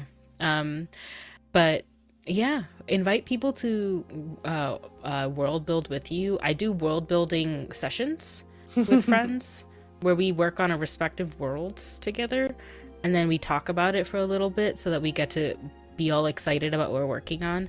And then if people have ideas, like, you know, it's a collaboration. So I'd be like, oh, this is from this person, this is from this person. And those ideas can transform too. It doesn't necessarily have to like stay in one position. It depends on how you're introducing it, but excited about it means that they have to be included too. I 100%. Like, I love Ampistrano, but the entire time I watched it from first to now this season, all I kept thinking about was like, where would I be? Yeah. You know, what character would I make in it? And that's just a reality. Like, everybody wants to play in all these worlds. So if you're seeing it from that scope, they'll be excited about it. Yeah. If I can tack onto that, even though I wasn't asked this question, fucking rude.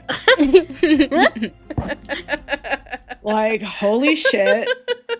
Like, Jordan's not the only person out here doing fucking world building for Ampistrano, bro. Like, no, but to tack onto that, and to Mott's point, like, collaboration really is like the best way to get like your players involved into the world. I would say, like, you know, once you have like an idea of like your setting and stuff, like maybe send them like a primer, like what the world is like, different, like, and again, it doesn't have to be like in depth, like you don't need to know like the government structure of every major city, or like where, or like what country provides which resources. Like, you don't need to get that granular with it, but just like showing them like a map, maybe like a kind of like a quick drawn map, giving them like a breakdown of like, here are the different regions, you know, things like that. And then like asking them like, hey, like, what do you want? Like, what do you want out of like playing in this world? Like, and I think that kind of helps too, because that's what Jordan did. Like, Jordan asked like, what kind of story do you want to tell? Yeah. And then from there, you can help your player inform what kind of character they're creating, where they're from, things like that. Like, just help build upon their backstory. And I think like for a homebrew thing, like, I mean, the good thing about homebrew is like, you don't have to have everything set in stone from the jump. Like, you can continue to build on it as you are playing the game. So like, definitely, like, as you get ideas, or if like your players like present something interesting to you, like, definitely make note of it and then expand on that further, and that can be part of your world. I mean, that's what we did with shift weave stuff. When, I mean, Jordan said that earlier, I was like, I can't read, and Jordan was like, okay, bet, bitch, I'm gonna make sure you read, you know. And like just putting in like this new, like, I can't think of the word right now, this new aspect of her world that like maybe wasn't really maybe like an idea at all, like even the spark of the idea, like it can come from that. Like, collaboration really is the key to homebrew. And like, I mentioned this before, but like with like not another D&D podcast, like in their first campaign, like not to like not make comparisons or but like to give an example, like in their first campaign and even their third campaign, like part of like the world, like one of the players just fully built that world and the DM was just took their ideas like, okay, cool, yeah, that's fine, I'll make sure like I will incorporate all of this. And it's like it also helps too, like once your players get into it and are starting to build like world build, like it kind of takes the pressure off of you to build stuff because it's just like cool, like Yeah. it's not if you trust your player to do that, because obviously like there's a fine line and there is a level of trust I think when it comes to that stuff, but like if we have like group that you like can really trust to like help build out the world, like it's possible you can even leave parts of that world, like some, not like major parts, but smaller parts of that world to your players to build and inform, and then you could also expand on it from there. So Yeah, I completely agree with both the points that Fair has made as well as Maz when it comes to homebrew. I think the other thing too is don't wait for the perfect moment. I'll be honest, Ampistrano, up until it became even a campaign, I had notes written on napkins. I had notes written on Excel sheets, on Google Docs, on binders, on other drawings of different things, pictures. The amount of mood boards that I had that I gave to Pandora when she and I were talking about what we wanted the overlays and stuff to look like. It doesn't have to be organized. I think don't force it. If it makes sense to you, go for it. I agree completely. I'm also of the mindset that session zeros should not be a one and done. Each week should be whether it's just a check-in, whether that's your stars, wishes, and feels post-session, or checking in on how everyone's doing leading up to the next session, or even talking about like leveling and what you're doing once this kind of arc that you're in is done, what that looks like in terms of leveling or things that maybe you want to explore, the players want to explore. That conversation and keeping that open line of communication, I think, also helps to make sure that you don't have a situation like Maz and I. Same, I know the temperature of the ocean right now in Jorix. I know the temperature and what it's like in Illipin right now with the river. I know all of those things, but that's because, one, I've spent a lot of time with the world, and two, that's just what I gravitated towards. I think the other three things I'll add, and then because honestly I feel like we could do a whole panel, if I'm being honest, about this stuff. One thing that I think, go on. Just to like add to that, and please go continue. It's just if you're a player too and you're in a homebrew campaign, ask about your GM's world if they are the one who made it. Yeah, please do. Please. It's so exciting. Yeah. People make so many cool worlds and so many cool things. Like if you know Tales Archive, their world is so good. They make cool things for their players, like flex casting and things like that, because their player was making beaded charms, and they're like, you know what, I'm gonna make you, if you make a certain type of bead, that's a cool thing, that a spell, like a prayer of what's it called, that Rosary? magic item prayer. No, it was a magic item prayer prayer beads of spell storing or something. I don't know. It's a magical item. I think it's just beads of spell storing. Yeah, something like that. Yeah, where you like have like a bunch of like fireballs and shit. Yeah, so it's in a way like that. When they braided stuff and gifted to stuff, they could have a chart of all of this, and it's like, I'll just be sitting in there and be like, yeah, tell me more about this. What do you mean? Like, feed me this information right now. Like, let me get my food and popcorn and listen to this. I also say, and then Jordan, definitely let you finish, but I think that like a lot of world building too, you have to understand that like a lot of that is kind of for you and not for your players. Like the temperature shit, the water shit, your players don't care about that. Exactly. Like unless it's like unless they need to know.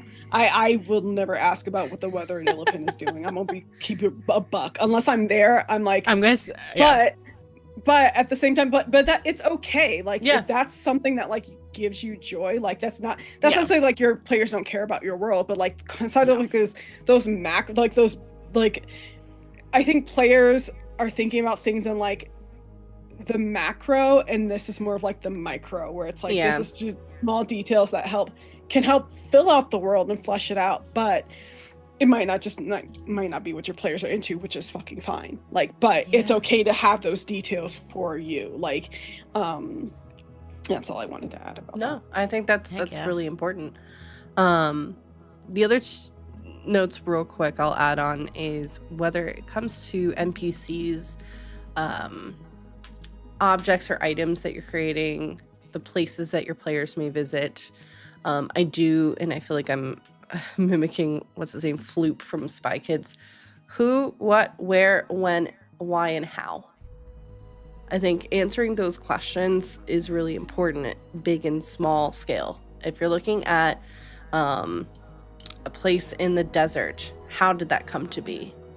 What was here? Who lives here? Why do they live here? What, like, answering those questions I think helps. I think also, sorry, Salem is being a menace right now. And I said this, I think, in our last Q&A too. It is so important. Don't worry about trying to be like everybody else. Don't worry about trying to fit some kind of cookie cutter mold of like, well, I want to be the next like a Bria or Brennan or Matt, because the reality of the situation is you will never be. And I don't mean that in like a you're gonna suck. No, they can't be like you though either. Yeah. Your players want to play in the world that you are creating, that you are helping to do. They aren't, in this case, wanting to be in those other worlds. And there's nothing wrong with that. But I think just letting go, which has been a big lesson for me, I'll be honest, in terms of, because, and I know we've chatted a little bit too, I was told that I had to be. You need to be a specific way. And for a long time, I believed it. And over the course, I think you can kind of see it over the course of Ampistrano, I just kind of was like, nah, I'm going to do my own thing. And I love the way that has transformed. Do I hate the pressure that I felt because of X, Y, and Z? Sure. But I feel like I've grown so much more as a storyteller and as a person because of that. And I'm very grateful of where I'm at now. I'm also just grateful that I have an amazing support group, you know who you are, who like tells those voices to shut the F up, essentially, even when it was happening. And then the last thing I'll add on to is, because I think homebrew campaign, then the question always pops up of, should this be an actual play, like streamed or not? Not everything has to be streamed. I have several games that are not streamed. Bear has several games not streamed. Maz has several games not streamed. It's okay, and not everything has to be streamed. If you want to stream, go for it. Not everything has to be content, and we absolutely as a society need to fucking start getting back to like keeping secrets again, to be fucking honest with you. Like, goddamn, the amount of people who are oversharing, or like, I mean, this is a general, but like you overshare, it's like, please, like, I don't know how you just like admitted that online, because nobody could waterboard that out of me. But I do think that like when it comes to like an actual play, like there is a lot of pressure. I do think that like not everything, it's fine if you want to share a story, like that's, you know, but I do think that like there's so much more work that goes into an actual play that like people don't consider, that is like you're going to have to sit down and consider it before you do it. And I would frankly say like, don't. Unless you really, really, really, really want to. I don't know if it'll be worth it in the long run, because it's not like we all go into like we're all guilty of this, going into like doing actually like this is going to be so fucking popular, and then it's like not. But it's just like it's fine. Like, but I think like you're gonna have to go in with like, you're gonna have to lower your expectations a lot, unfortunately. Like, and like if going into an actual play, if you're going into it just because you think that like it'll be popular, then you absolutely shouldn't do it. Don't do it. No. Didn't I just get rid of you? Sorry. You're so good. Yeah, there's, and again, I think this is a whole other panel of what goes into planning and putting together an actual play, truthfully. And I know Maz knows this, Fair knows this, because even as a player, there's so much that goes into it. Tech, design, cast members too, because I'm gonna say it, and some people are gonna be mad, but F you. Diversity should not be an afterthought. Diversity should not be an afterthought at all. It just shouldn't. So it should be at the forefront of your mind to the point that you don't even have to think about it. Truthfully. I wanted the people to be part of Ampistrano who I chose because of the wonderful story that I wanted us all to tell. That I knew we could. And I trust them implicitly. Whether they're, and this goes for like those of us that you see on screen, but also our lore keepers, our designers. Like, Pandora knows so much about this world, for instance. Lamia knows so much about this world. Salem, who is behind the scenes, but also here, knows so much. So yeah, just kind of think about that when you're considering all of that. And be open to feedback. Be open to constructive criticism, I would say, too. Because I feel like as people, we're always, and you should be constantly growing and learning. I know I've learned a bunch. So, but yeah, that's a really good question. Also, it's okay to suck. Yep. Because like it's fine to suck at first, because that's just the first step in getting better. So don't be afraid to like stumble a bit when you're building your world and like getting into DMing and stuff. That's like literally how are you supposed to learn otherwise? Yep. Do I cringe watching season 1 and it's because of me? Yeah.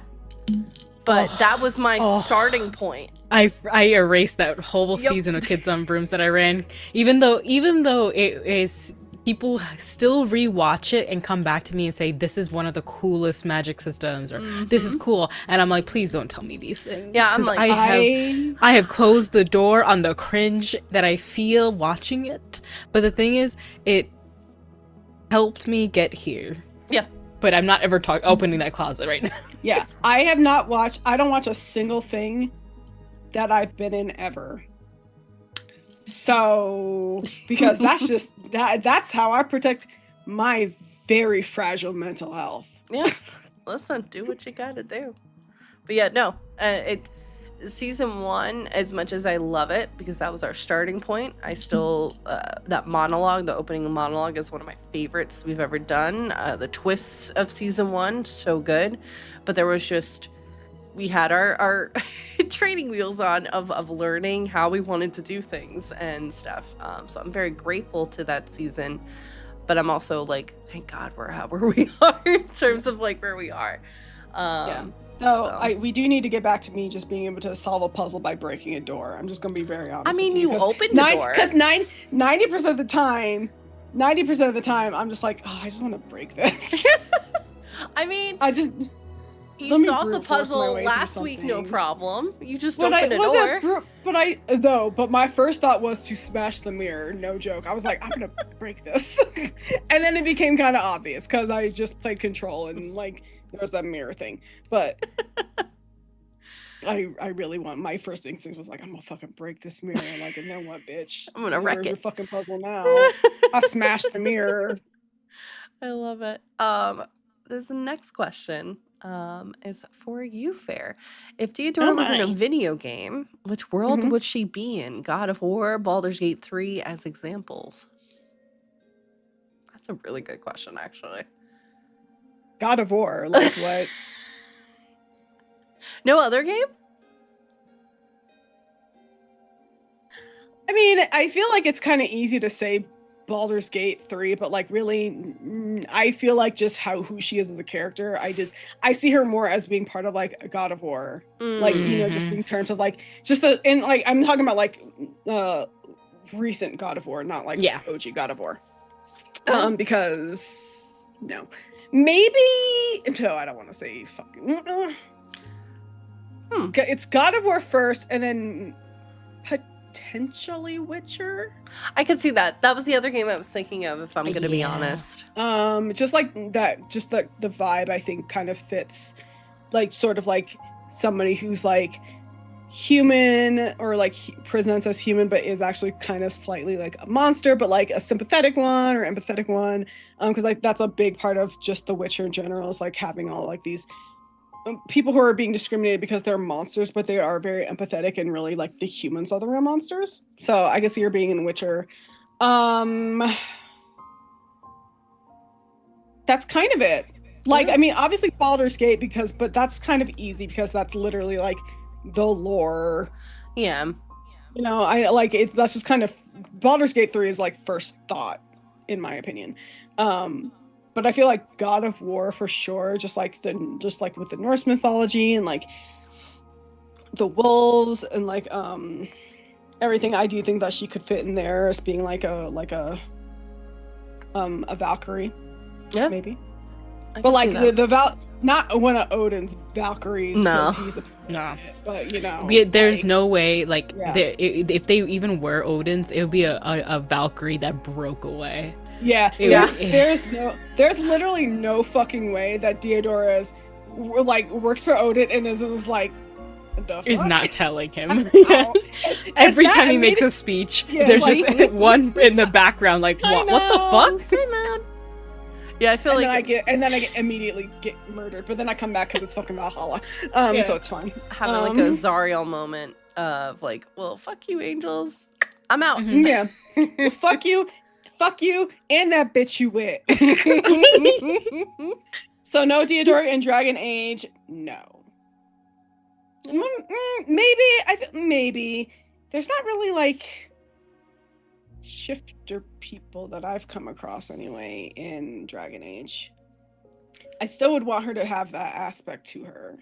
I'd say probably the plane jumpers would probably be the closest. I don't know what the fuck that is. Balara? The veil jumpers? Aren't they- Oh, you use a plane jumper. I know, it took me a minute to correct. The veil jumpers. Because it's been a minute since I've played. I'd say that's probably the closest. Probably but, the like, closest, but I still want her. Like, a part of her identity is being a shifter, and for what I've seen so far, Yeah.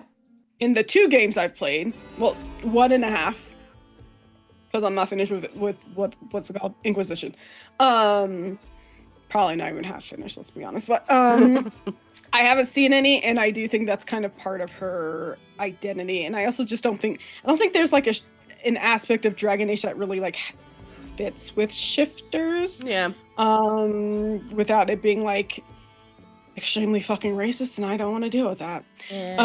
Like I put her in Witcher. That should be enough for y'all. That's the most racism I'm gonna be dealing with in my fantasy. So, not gonna mention your idea. What idea? I just Sleazy. no. Oh, you're sleazy. Just say it. Just say it. Sleazy. Yeah, if you get, I'm gonna be honest. What's when people up? do that, I'm like, just say it. Just like, fucking you say just want to it. say it. Like, just go for it. Cause you're just in it. You're just in the chat stirring shit. Like, what's up? Just say it, bro. It's a It's spoiler. a spoiler. A spoiler for what? Is it a spoiler for something I care about? That's the that's the bigger big question. thing. Yeah. Yeah. No, that's fair. I get it. But yeah, I think God of War first because I do think that like, can I ban Can I ban? Sleazy? My finger's on the trigger right now. I'm gonna unmod you. I'm gonna unmod you so fucking fast, bro. God of War first, and then Witcher, and then that's kind of it. I can see that. Yeah. I can definitely see that. I love it. I think honestly the one that came to mind for me was Hades 2. But I won't expand further Haven't because played. you haven't played it. That's all I'm gonna Yep. say is I could see Hades 2 and that's it. So I guess in like just the Hades, the world Yeah. in general, I could see her being in there, like as like Vibing with Nyx. like vibing with Nyx, or even being like part of like Elysium, where Mhm. like in the stadium. Yeah. Or there, it'll make sense in why I specified with Hades 2 is all I will say, because again, I wanted to avoid spoilers for you, but did that pop up when we were playing it? I was like, I could see Deodora living here, I'm not even gonna lie. Like, Yeah. vibing here. Yeah. Yeah. Just, and then, you know, just fucking shit up where she wants to. Hooking up with Megara. I mean, you might. I'm not gonna say anything else. Yep. Yep. This next question goes for. And Ostani would be in. Yeah. Hold on. Ostani, where would you be? No, say it. Yeah, seriously, where would you be? I mean, obviously, Hades for sure. Oh, Hades for sure. I can see them with Shadows of the Colossus when we were fighting against a creature that came in through the gate. That's what I imagined. Shadows of a Colossus and like them rushing around, even like as a centaur, like going around trying to like bring down this creature. And then what was it? Whatever is happening with their friend that has disappeared. It feels like, if you ever heard of Hellblade: Senua's Sacrifice, it's where she dives into a world, like it's the like she goes into hell to try and find that soul, like yeah, like of course Spiritfarer, because that was the influence, but those two were like big ones that I was like, oh, I could see them, like if they were ever trapped in the shift wave and the shift weave or something, like trapped in that area where all these monsters are coming in, they would be rushing around, bringing them down with like their spirit guardians, like and Shadows of the Colossus was a huge one. But you know, thank you for asking. I could also see you both in Final Fantasy, if I'm going to be real, in the Final Fantasy universe. Never really played Final Fantasy, so can't really say. I could see in like a humanoid version of Astani. I feel like I can see Astani being in Expedition 33. Yeah. I could see Deodora though too. I'm going to be so for real. Like instead of like what comes to mind is for like Astani kind of having like CL's moves with the tarot, with your bells. Yes.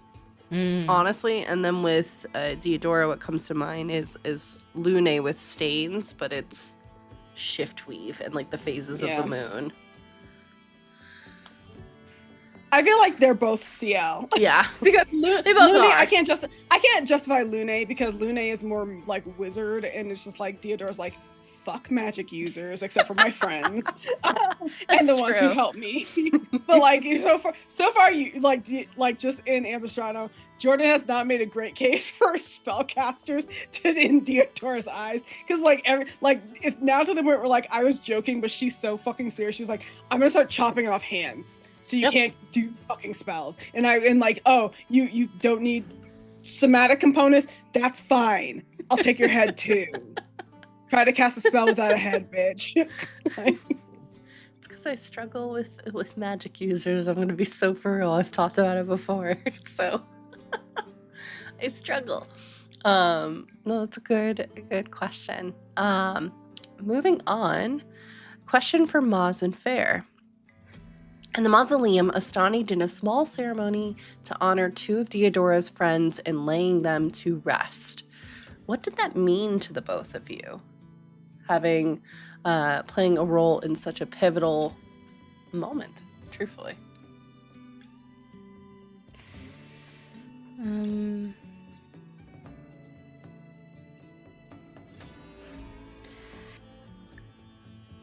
It's so how Fair described it earlier, of like they're used to people leaving, or like they have that abandonment, and then a couple days later they met Asani, so they're not going to quickly like jump into connecting.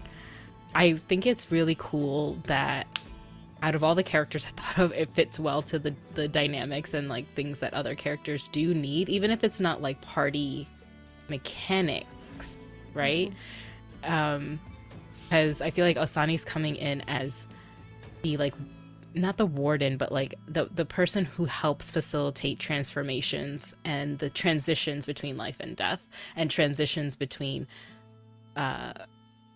life altogether. It's not a death of a friendship if people leave, but it is a death in a way of like, if you no longer can talk to people every day and they have to leave, right? So it was, for me, I think it cemented, it brought them closer in like the small little ways, like the little threads of friendship. But it meant a lot to Astani because this is something that is valuable and important to her, that they represented someone who was very much loved and, you know, wanted, and had to be fought, and like, you know, they needed words said over them.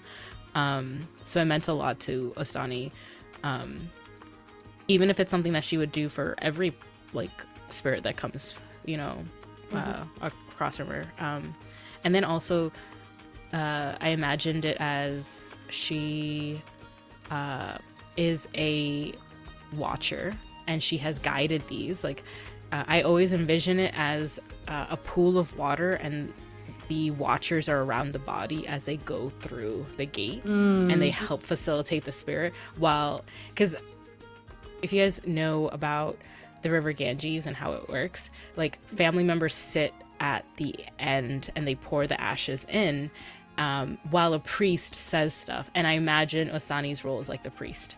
So they help guide the spirit. There's flowers all around them, and they come back and like help the family members adjust with this transition. So that's kind of how I imagined it. Like, she was like, this is an important thing that we need to give presence to. I think for Diodora, it was like a moment of like comfort, because in a turmoil of like all of the emotions that she's been feeling, and just like not knowing what to do, and like feeling very unsettled, and then like two people who were her touchstones are just gone, like suddenly. And so for Astani to take the time out, knowing that there's like all this other stuff happening, Diodora would feel this regardless, but it means a lot because they were her friends. Astani taking that time out to like, no, we still have to do like the ceremony, we still have to honor the dead, we still have to make sure that like their spirits can be laid to rest. And even though that's kind of like a little bit sort of up in the air, but it is like, even just like that, the gesture of it and like the ceremony of it, the ritual of it, it like did help make Diodora feel a little better. Like, obviously not like, all right, well, I've accepted it now, but just like, it was like nice to like, for that to just take that moment to just do something kind, you know? Especially because it wasn't anything that she was expecting anybody to do. Like, she didn't know what to do. She was like, I will have to take care of this later when everything isn't on fucking fire. But Asani was like, no, we're gonna do this now. So yeah, I really, and I can go on forever about how much I love Astani as a character, just because I do. But it's like those small moments where like, just like,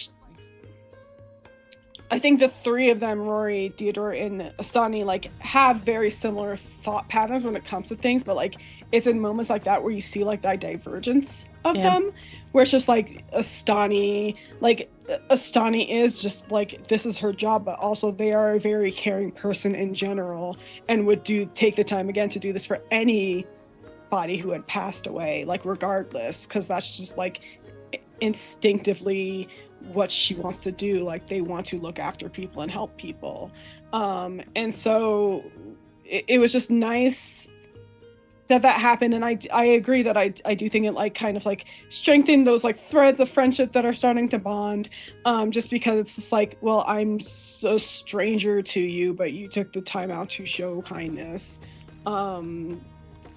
Yeah, I love fucking Astani. I'm a stan. I'm a fucking stan. I would get fucking fan art. Like, listen, I'm about to go to, like do I ship Theodora and Astani a little bit? Maybe. I feel like you're not the only one. I have seen people in chat. Don't worry. Yeah, I mean, Need it. I mean, listen. Here's the thing. Last session, when Theodora was like, "I will go where you go," and Astani was like, what? "Oh." Excuse me? What was that again? Astani's gonna have to deal with Eat it. Astani's gonna have to deal with Theodora being For sure. real ace. Yeah. Like flashback That to if season that wasn't a 1. hair tuck moment for Asani, I'd be like, huh? Listen, Yeah. did that moment spiral into me making a like, let me have a playlist for like when these romantic but not overly romantic moments happen? Yes. So there's no playlist at the ready for those moments. You're gonna have to deal with Theodora being real oblivious because a character blatantly flirted with her in season 1, and I was just like, and I as a player, because also you got to deal with my aceness too. Yep, I was just like, most of us are ace here. I was like sitting there, and I was like, Jordan, is he flirting right He's now? flirting I with you. don't know. I was like, oh, okay. Theodora doesn't realize that. I had to like straight up ask. I was like, "Is this a flirt? Like, what is happening?" Because it was funny because I remember that moment so distinctly because other people started to catch on, and then I was like, "Oh no, am I too ace that this is just not coming across as flirting at all?" No, it's just And like then- your ace and my ace are just like no. Like my you're too ace, but you were doing a great job. I'm too ace, and I was just not picking up any of it. This was like Yeah, he was feeding into because he has history with Theodora, which that could be a whole interesting thing if anything blossoms between you and Astani. We can just poly ship it. It's fine. True. Astani down for that? Astani down for that? I'm not trying to have no fucking love triangles. Like, I got time for that shit. What's the other side of the love triangle? It's Ty Neal's grandson. Yeah, he's pretty chill. God. He's awesome. Yeah, he's not. He's not like a spoiled brat. He's Nah. actually he's a Crown's Guard too. Yeah, he's in Illipen right now, trying to handle that mess. But it's kind of like Theodora helped train him, yeah. so it's like crush on the teacher, He's except the it's not gross because it's not gross though. Yeah, there was no grossness with it. Motherfuckers. I'm looking at some of y'all out there, Well, not in the chat. yeah, because I will be honest, that did pop up in season 1 of like, wait, aren't they da da da? And it wasn't with you, it was with one of our other players. It was with Sam, yeah, and it was Yeah, like with Sam. This is a grown ass man. And Sam, like, yes, he's very naive, and yes, Yeah. I voice him very innocently, but he's college, he's grown, he's fine. He is a halfling. He's like 50 years old. That's like 18 in halfling years. Yeah, He's fucking fine. He's old enough to make his own decisions. He's from a noble family. He can make his way around. Yeah. I think everyone was like, "Oh my god, it's a child." I was like, "No, it's fucking No, not." he's not. He's just pretty goddamn obvious he's fucking not.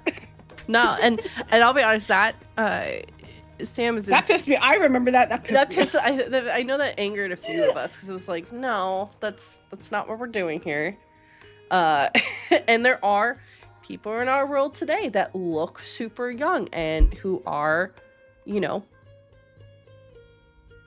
have issues with height and stuff like that, and that doesn't make them a child. Like, it's okay.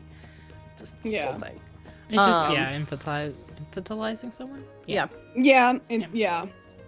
and he's grown. He can make his own decisions. And the other thing too, from behind the scenes, we were doing check-ins of like, hey, is everyone okay with this? Like, because there was flirtation. There was not, like, it didn't progress, but like there was flirtation that was happening. And I think again that's another important thing of like, hey, checking and making sure everyone's okay with it at the table. But like, yeah, That was a whole thing that popped up. Oh, season 1. Yeah. Oh my god. I forgot about that, and then you brought it up, and I'm like, ooh, I'm mad all over again. Good. But no, Gregory's chill. What's his name? Gregory? Yeah, Gregory's chill. Yeah, he's pretty chill. Question was He's a little shit. Just kidding, but in a lovable way. Tries to come to your rescue when you don't need it in the best way possible. Our next question comes from Sphinx as we enter our, I think, final 3 questions for today. What does your character's perfect day look like? What would your character describe as having been their perfect day? And for me, pick an NPC you wish to answer this question. Oh, I can't. I have 2 that are in my head right now. I'm going to be on. Well, now 3 because I was just talking about Sam. But I could do Hyacinth or Benji, but I'm going to go after one of you go. I need to think about it. Really good questions. Thanks, by the way. Yeah. Character's perfect day look like. I think for Diodora, it would just be like no adventures, no fighting, literally just sort of like kind of how she used to hang out when she was with her tribe.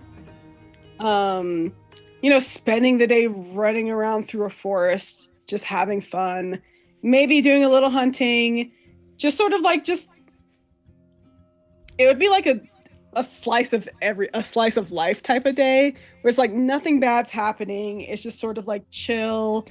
You take a nap in the afternoon and like a patch of sunlight, go fishing, do some hunting, like wrestle with like friends, playfully, just hanging out. Like you would just be hanging out and being in nature. I love that. And knowing that like she can like run home and either sleep in her bed in their like tent or like sleep underneath the stars and like point out constellations and shit. I love that. I want that for Theodora so badly. This is so hard. But it's like, because I know it's not hard because I know what she would do, and it's very detailed. So it would start early in the morning for the sunrise ceremonies. I don't think they all participate in the sunrise. Was it sunrise or sunset? I believe. Sunrise. Yeah. So they would be awake early in the morning. They would have a simple breakfast, possibly something that the temple like provides, the district provides, and a check-in on like certain fledglings, get the other watchers in line, make sure they're okay, they're ready, suited for this. She is going to help them, lead them if Keeper Reina is not there. So they're always working on the idea that they're on their own in those situations, right? So they can be well prepared, armored up, like maybe any last rites for anyone if anything does reach the walls, dealing with that. Of course, team camaraderie and like making sure that everyone's good. Then she would, I think of it as like certain areas of the temple district that can be for contemplation, like a quiet, pretty much the quietness of a chapel, kind of that aura, that energy where you can light candles would exist. So where you could give back to the lady, where she would talk to them, see if she is on the right path, like keep communing with them, like a pretty much introspection and like reflection time. She'll get a late breakfast, possibly something very delicate. I'm thinking like apricots. Ooh. And like a little bit of nuts, fig. She's like, we're going to do this easily. Go back to the rooms, get Sakali, walk around the grounds, train with him, and that means nothing really in the world of Theodora. In a world without Theodora, that means nothing. No, training is you're doing such a good job, sweetie. Oh my god, you did outside. Good job, Tree. Yes. Now let's go back and nap. Had to make sure that he didn't look up when I said that. Mhm. Yeah. Oh, He's waiting. Biscuit. It's Aw, 5. he's so cute. I love you. The baby. Didn't I call it? You Didn't I did. You call did. it? You did. Look at him being so patient. Oh my He's god. so patient. Like, His the little little ears. His little okay, but his little socks. I Stop it. know. He's has a 1 ankle sock and 1 crew sock, and I love I it. know. I Mom, see I it. adore you. I love food. It's not even his dinner time. He's just like here to be like, let's go hang out now. This is clearly I've slept all Salem day. does the same thing. Same You thing just with saw Sakali. it. That was him, like being like, "Can Yeah. we go hang out now, please?" Yeah. Same thing with Sakali. Do all hang out with them, practice with the fledglings, work with the keepers to like manage certain things. If she has time that day, she would have put in time from the district to go back to her community like area, which is like a part of the city or like outside of the city a little bit that feels like Nev's like walk down to like a very bustling market, and everyone just being like, "Oh, you grew. Remember when I held you when you were a baby?" And as she like Asani's like, "No, I don't. No." Like it's Also, like that kind of vibe Also, of how like do you hold aunties how do you coming hold around. a centaur baby? Like, how do you hold a foal? Yeah, it was that's the same thought that she would Just think. legs just up in the Yeah. air like this. Yeah, and just like that auntie kind of feeling of like, I knew you when you were a baby, remember? And just like, I don't know who you are. I'm sure, man, and you look great, Like- and I'm gonna keep going. And then like knowing the names of people, getting food at the stalls, coming back home, maybe a little late for sunset ceremonies, and then whatever anybody who needs help then going for fabric stores and like finding a couple of new things too, because I believe she either commissions them through a tailor, but then she also is like sewing those bells on herself. So she'll go to those like places, collect those things from like those little markets, and then have Sakali run all the way around and take them home, and then watch the stars through her telescope at night. Oh, I love that. Sorry, me doing this. I finally remember where the bell things was from. I finally remembered it. I believe it was Venture Maidens. They had a character, like an NPC character who did stuff with bells. I think towards the end of their first campaign. But I don't know, you saying you sewed it on just reminded me of that. I was like, that's where it's from. Like that ADHD I love it. light bulb moment. I love it. Sam is sorting through his own stuff right now, so he is taking some classes, but I think largely is just figuring himself out right now. Hyacinth, I've actually told the cast what her dream day would be, which is no work and her and Tyneal having a picnic. Mm-hmm. That's the dream for her. For Benji is just such a character. I think morning would be spent saying goodbye to you all, of course, Mr. Rubin. And then would then spend some time doing his walkabout. Or flyabout is probably the better term. As he likes to sneak to the Cloudtop district and steal things from the nobility there. Then he usually checks his posts to see if he has a letter from the Orenthal, specifically from the captain, his girlfriend. She doesn't know that she's his girlfriend yet, but he is convinced if he keeps trying, it's going to happen one day. Then usually catching up in the afternoon over lunch, some of the city gossip, keeping an eye on things, maybe hiring some folks from the Orenthal to do a job or two. And then the evening, he usually will, if there is one of the fights happening in the fights happening in the Coliseum, he usually skedaddles over there as he collects bets and takes bets. He's a bookie. He's a bookie, yep. And he has no problem hunting you down if you try and get out of paying him his money.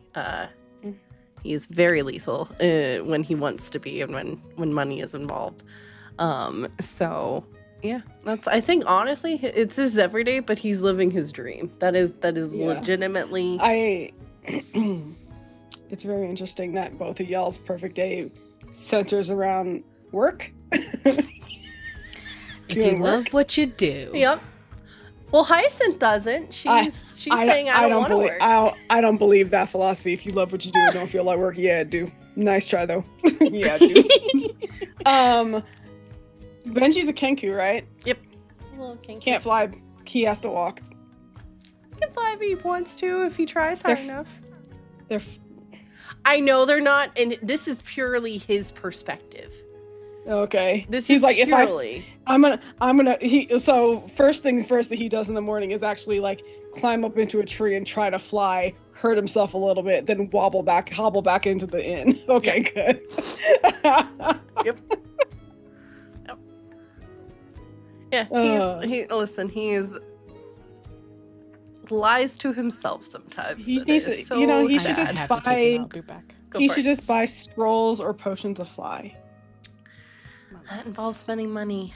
He doesn't like to do that. Apparently he likes to steal. He likes to steal it and give it to the poor and like the needy. He likes to make sure that he's got money in case he needs to get the F out of Dodge kind of thing. Well, he should also have fly potions for the same reason.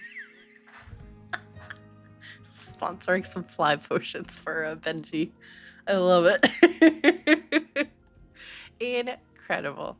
But yeah, like I said, I do like, honestly, just knowing me, I could see myself going either Hyacinth's route, or I could see, not on the route of Benji committing crimes, but just getting work done. Like, smoothly. No interruptions. Like, it's a chill day. Hyacinth's trying to go out on a picnic and get laid out. No interruptions. Oh my god. Who knows? She's like, I'm trying to get piped down, bitch. Y'all keep interrupting this. That's why I'm stressed out all the fucking time. Y'all keep working my man to death, and I can't get any. He's working himself to an early grave, that's for sure. She's like, I know Revivify, bitch. I know Resurrection, bitch. Can't escape me. We could start this question because it is focused to all of us, and re-ask it when Maz gets back. This is from Peanut. Question: is there something valuable you've learned about yourself, others, the IRL world from playing TTRPGs, or more specifically, your characters in Ampistrano? Sphinx! This Plankin ain't the only thing getting laid out. Clock it. Listen, he's got a lot on his plate. Correct. I don't know if I've learned anything about myself, because as I said before, some of Deodora's inspiration is just like my own ideologies and personality. So I can't really think of anything I've learned from her or from playing let me look at the question again, hold on. About myself, others, the world. You know what? I've learned how to play well with others. I've learned that like not every group project is gonna be a clusterfuck. That's what I've learned. That's true.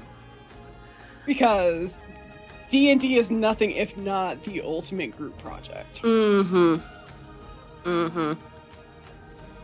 think I've also learned that like I think as I've continued to play, like I just know who I vibe with immediately. And so like, and not to be like saying like I'm a clique or I'm like snobbish or anything when it comes to it, but it's just like, no. I love playing these games. I like telling stories collaboratively. I've always known that about myself. But like it's one of those things where you find your people to play this game with, it is like once you find like that group, it makes the games so much more fun, so much more just impactful, because there's like a level of trust that you don't have to spell it out after the first time. That's why I think like you guys, if you've ever been in like seen me in other games, I tend to play with kind of the same people a lot, just because like there's just that inherent trust there. And like I think games like this, especially when you're dealing with heavy topics, do rely on a lot of trust, and you have to be like in just understanding like what you will and will not put up with is something I think like I've always known what I would have put up with, but like not so much in like this sort of space. And so it's like as I've played more of it, that has sort of like helped me set my boundaries about it. But I play with people that I don't have to set boundaries with them, because they would never cross those boundaries to begin with. So like even when we're playing like horrendous fucking games like Mothership, or even like Vampire the Masquerade, which deals with like a lot of personal, political, and like just general horror, and does get into like sort of like really heavy themes. Like I play with people who like I know I don't have to worry about them breaking or like going over like my hard lines, because they would never do that to begin with. I think that like I think playing this game and being this space like helps you find those people. So I agree. I think for me, I've talked about it obviously a little bit, but I feel like as a storyteller I've grown a lot with learning like who I am when it comes to storytelling. I've learned a lot in terms of like production and stuff too, but I think the big takeaways that I think of are what Fair mentioned of like who the people are in my corner, for sure. There is a high level of trust that goes into working with each other, but also like, and I can honestly say this about everyone that has been part of, let me rephrase that. I can say this about the vast majority, that I trust myself in this world with the people that are involved with it. I do. And that's not something that I can say easily or lightly. I I have been learning about my own boundaries when it comes to things, and similar to Fair, I don't have to worry about my boundaries being tested, because like the people that need to know, and they won't go anywhere near that. I think the other big thing is just confidence. I feel like I still struggle with it. I'm not perfect. But I feel like I have learned to let go and to just be me, and that's totally okay as both like a creator and a storyteller. So and the last one is I feel like for a Pisces, I may struggle with and do go into emotions a lot. I have a hard time expressing myself, and I feel like I've gotten a little bit better through having to be other NPCs, through interactions with all of you too. And that's been a lot of fun to kind of be able to just express myself and not worry about like, oh, am I like sounding silly? Am I about to get like absolutely wrecked and stuff like that? I can say something. I might get wrecked a little bit, but like it's all in good fun. Like I'm gonna roast you, like for sure. But it's all in good fun, and it never, like I said, crosses like a line in any way, shape, or form. Or if it does, we talk about it. It's very easy to have those conversations. So, I think that's really for me at least. Moz? There's something valuable. There's so many things, but it's like I've been in this space for like 5 years, and I've been at tables that I should have stepped away from but didn't have the voice to. Feel that. I know the people I can trust and be around, but it's a very, very small circle where I trust and be around, can fully be myself. And also be encouraged to explore themes and things that, you know, they know that I want to do. And it's a very small circle, but it comes from a lot of communication. And I think what I've learned about this is that if you can't find the table, you can make it. For sure. It's hard. Yeah. Very difficult. But you can. You can definitely walk away from stuff that you don't have to sit through because you think that, you know, this is the only way to be represented, or you can move your characters from table to table. It's totally fun. And navigate or explore other themes of their character in other ways. It has built up my acting skills, my voice acting skills. A lot of my first work were GMs saying, "Hey Maz, you have a really good voice for an NPC. I can't do femme voices really well. Can I get you to do the..." Which is really funny because one of my favorite voice actors did the spaceship on Project Hail Mary, and she's South Asian. I was out for like a space campaign. I was the voice on board pretty much for all of them. So I recorded like almost over 100 voice lines of like, "May I help you?" and like just random things and like sass and stuff like that. Then I did recordings for a horror campaign where I was an NPC that they're trying to find, and I recorded as if I was recording into like a tape deck, right? And they were finding tapes of her like you would find in like video games. What I've learned about myself is that, one, with the amount of mediums we have to explore our creativity, there is an infinite amount more. Yep. TTRPGs don't have to only be streamed. They can be audio. They can be fully, you can see all the mechanics. I've been in games that they talk about the mechanics. I've been in games where they don't, and we are fully in character from beginning to end. There's no break of like, do this. All of it is good. All of it can be fun. It depends on what you like. I like the variety.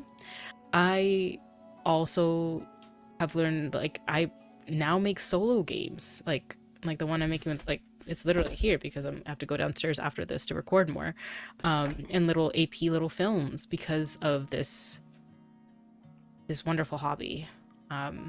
It's a great way to make more stories. And unique ones, because everyone plays everything so differently. I play an Oathbreaker Paladin, and if we were to play it like who's also a shifter, if we were to play it like how D&D wanted it to be, they would be just evil. But the moment I toss it to my GM, they're just like, "Oh, what do you want to navigate with this?" And I was like, not a paladin who has a belief in a god, but who is so principled, a person who makes an oath. And if they break that oath, it is like shattering who they are. And really like, you know, hone in on that. And then if they have a background that ties to the infernal, the hells, and they are a paladin, what does that feel like to be a knight of hell? Kind of like those things, like breaking the rules is my favorite thing. Any GM who is like, who's like, you can do that. Like, I know I saw something in the thing before of like, you couldn't be a paladin in this. I told one of my GMs I wanted to be a monk paladin because I wanted to smite with my fists, and I wanted to be a nun of a church who fell in love with her sister, and the church didn't want us to be together, so they took all of us down. And in my anger and frustration, I said that I will like burn this religion down. My oath is, I'm gonna fuck you up. Yeah, that is my oath, bitch. And so, and my god sexy. agrees is what I wanted. And they said it wouldn't mechanically work, and I was like, because it would be kind of broken, and I get it. not a It's not optimized, right? But I don't like. I don't It's like. not. I not don't always care. about being optimized. It's about telling a Yeah. story. Yeah, so I'm so focused on the narrative elements of it that, in a party dynamic, it would be difficult, but like, it's such a thing. Like, I go to my GMs with like, this is what I want to do. How could I build it well? And they help me. And they'll be like, you can't really do that, but let's build you something that can work. And the flexibility of this world and many systems of it means that you don't have to be tied to one thing. And it has taught me exactly that. Anytime creatively that I am working my day job and like thinking like, oh, but I couldn't, the experience in TTRPGs have taught me, but you could. Yeah. And that has evolved so much, especially as a femme person of color, like who don't see a lot of myself in the works out there, or if it is, it is represented in a way that like that pisses you off. Yes. Yep. And it's like what everyone knows, Avatar: The Last Airbender, and I would love to cosplay, be part of the world, all that stuff, but we've had conversations of how like there's not really that there, but the entirety of Avatar: The Last Airbender is based on a lot of Indian theology, mythology, and story, but we're not a part of it. So it's like those kind of situations where like it's such a lovely thing to be part of. How can I make it happen? Yeah. And you can, because you can, and that's what I love about TTRPGs. It also opens up the world for more voice acting, more animation, more things in this space that are collaboratively written. I love this. I don't know what made me full launch into. No, it's spite. So I got into a couple of bad tables and I was fully going to give this up forever. And instead I started Starcrawl and I said, fuck it, I'm going to make my own table. Yeah. And that full spite is why like I still exist in this space. And it is because of that I was just like, this is a space that like people can try and infuse AI into this. You can be a GM that does that. Please don't do that. You do not need it. You don't need it. Nothing. People can wait for you to prep your things, all that stuff. Everything can be easier, sure, but this is the space where people can come together and create together something unique and extraordinary. Like, it's so brilliant, and it requires everyone at the table to come together to be interested in each other's characters, the narrative of the campaign, the themes of the world, the GM's goals, also crushing the GM's goals if they want to, like, you know, they have like a big monster and you're like, wait a minute, I think I can get them. And it's fun, and it opens up so many things that I want to protect it for as long as I am protected in it as well. That's yeah. So yeah, I've learned a lot about it, and I will be doing this for a long time in my life. I know, for TTRPGs. I don't think I'm going to give this up for a long time. Yeah. If I can add on too, because I know we talked about it a little bit with Fair's Q&A, but that's largely how Ampistrano started, was similar bad experiences at tables. And I also I wasn't really involved in a lot of other games at that point, because again, stepping away from that which doesn't bring you joy, and where you're just not really wanted, or as we often see in the space, being used for those things too, of like, and it's my number one pet peeve of like being used for who I'm connected with versus who I am as a person. And as a recovering people pleaser, that doesn't help.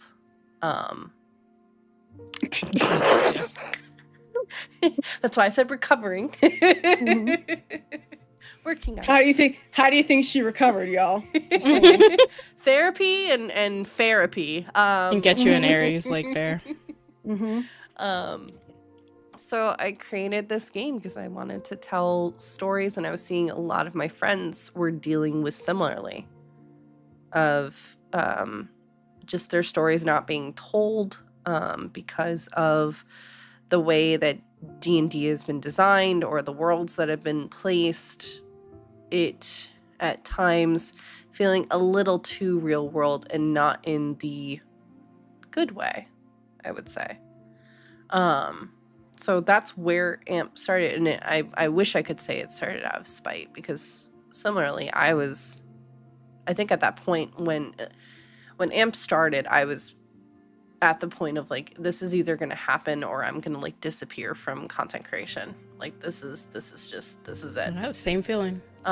Because it was spite. You just didn't recognize it as spite because you didn't know what that feeling was yet, baby. You hadn't met. We weren't friends yet. So you didn't know what spite and pettiness really looks like. Okay, I'm a Scorpio, and that side of me of like I was the same thought. I was like, this is either going to work for me or I am not part of this, and I'll just run home games.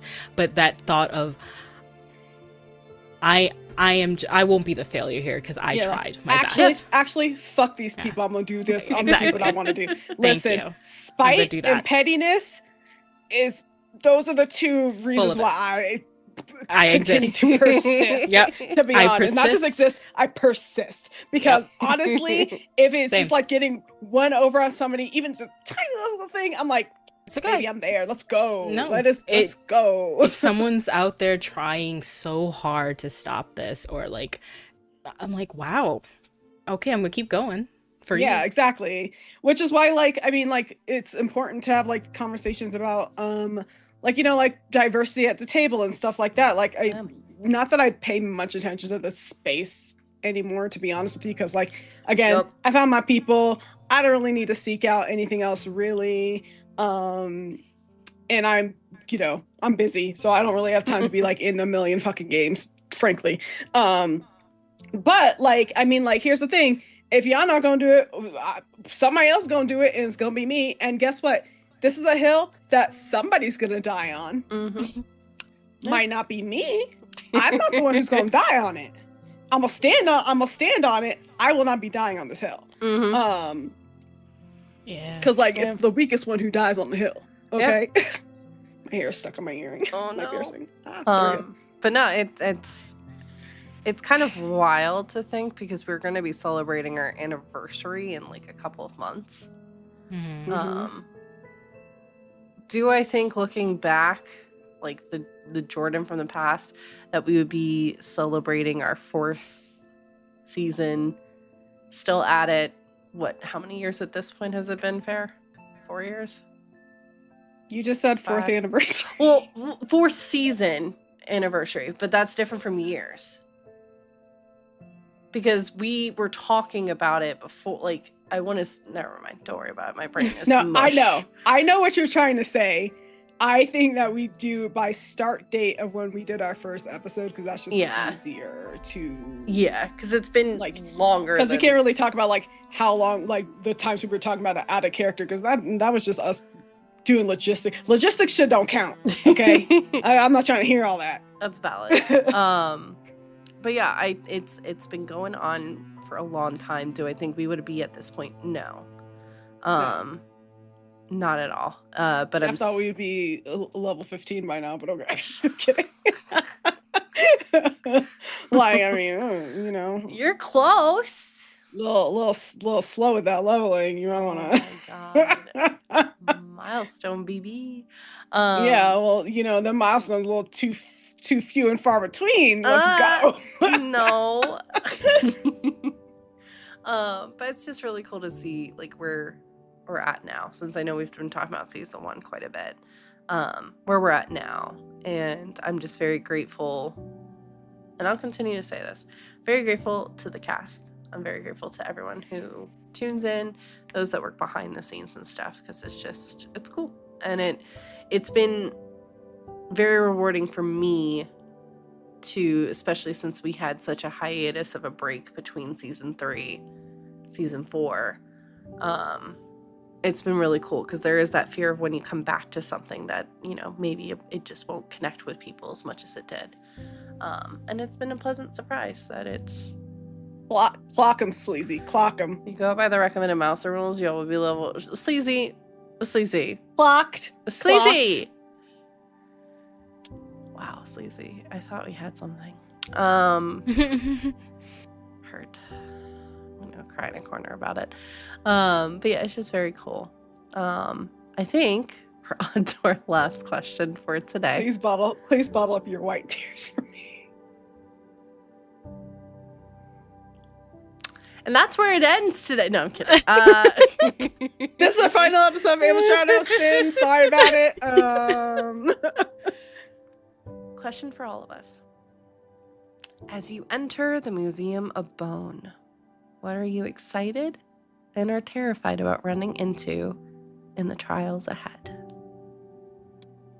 Museum of, is that what it's called? Oh, I think I missed that. I was just calling it a ossuary. Yeah, it's called the Museum of Bone. Okay. I'm excited for redacted and redacted and redacted. You don't get to answer this question. You know, this can't be a question for all. It is a question of all. Because it shouldn't be though. Because Jordan is doing all the planning.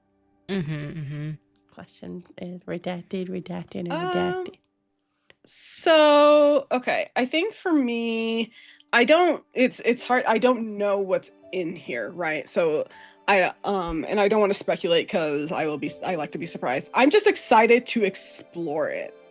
I'm excited to see, like, we've already kind of gotten a hint at like maybe what some of the puzzles are going to be like, with the mirror and the door.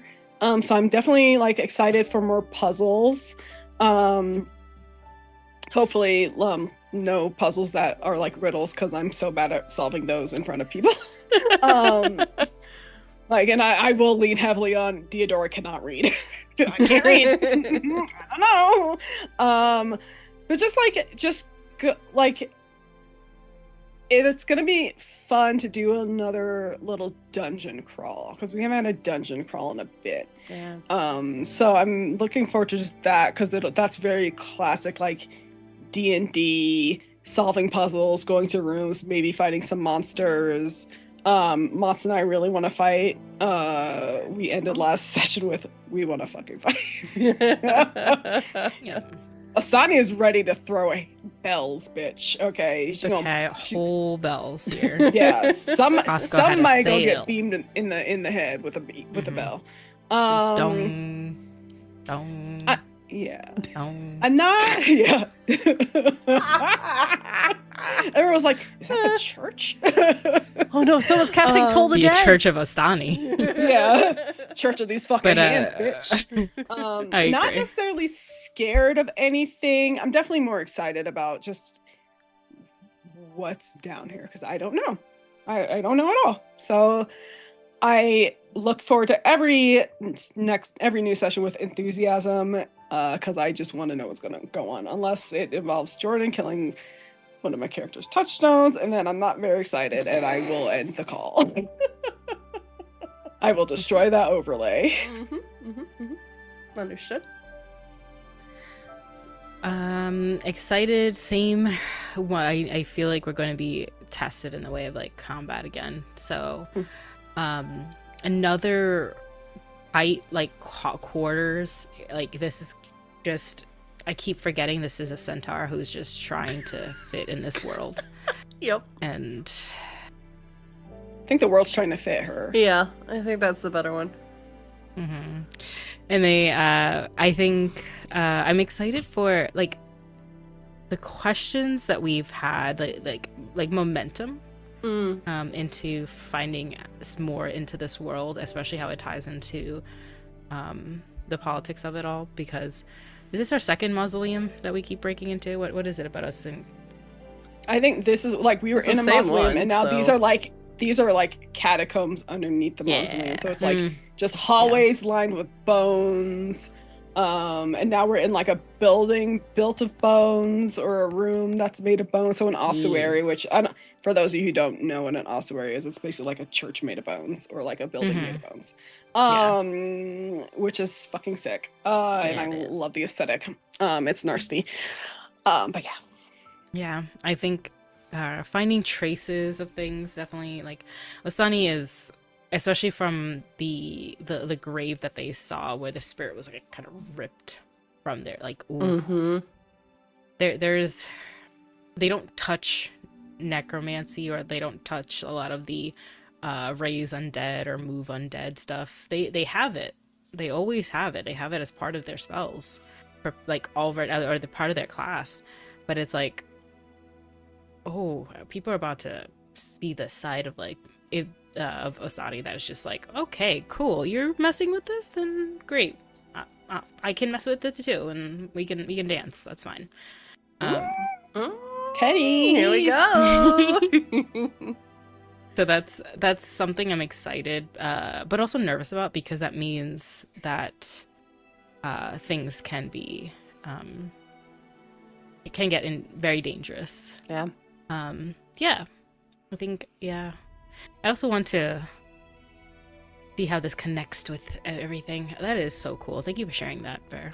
Yeah. Oh, no problem. I think it's fucking sick. I was very happy when Fair immediately clocked it. I was like, yes, okay, thank you. Like, so, like, someone else understands. Yeah. Like, or even if you like Google, if any of you want to Google like the catacombs under Paris, because that's very much that's what I imagined. Aesthetic too. It's just bones everywhere. Go watch the movie As Above, So Below if you like horror. It's a great. It's like it's a good. I enjoy it. I won't say it's good. I'll watch it. I just don't ever want to be. It's a fun time in that space. It's not fun. Something I would Yeah, choose. no, Yeah. no, never. Like claustrophobia. Yeah. But yeah. No, that's fine. Like I said, I'm very excited for this. This is based off of a bit of experience and influence from my own travels, is all I will say. So, really excited for that. And I think that's it for today. We got through all the questions, y'all. Really good questions that were thrown at us. So thank you so much for that. Why don't we do a go around of who we are, where we can find you. And I know there are a bunch of charity initiatives happening. So if there's any like charities or things that you would like to promote, please feel free to do so. I'm going to popcorn it to Maz to start.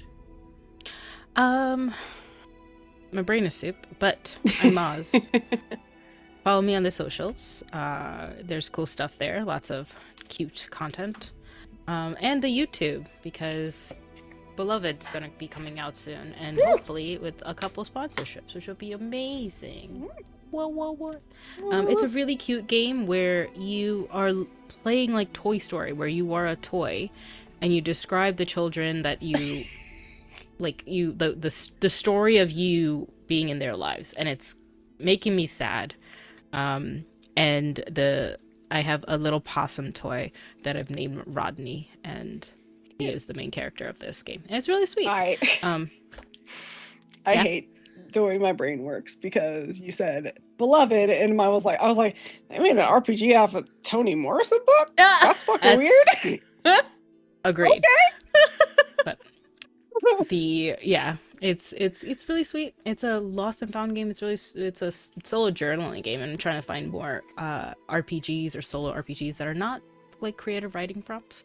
But it is still beautiful. It is very simple to play, and it's heartbreaking because, well, you're usually causing your own pain, but I know myself. I like sad stories. But other than the YouTubes and things, what am I doing?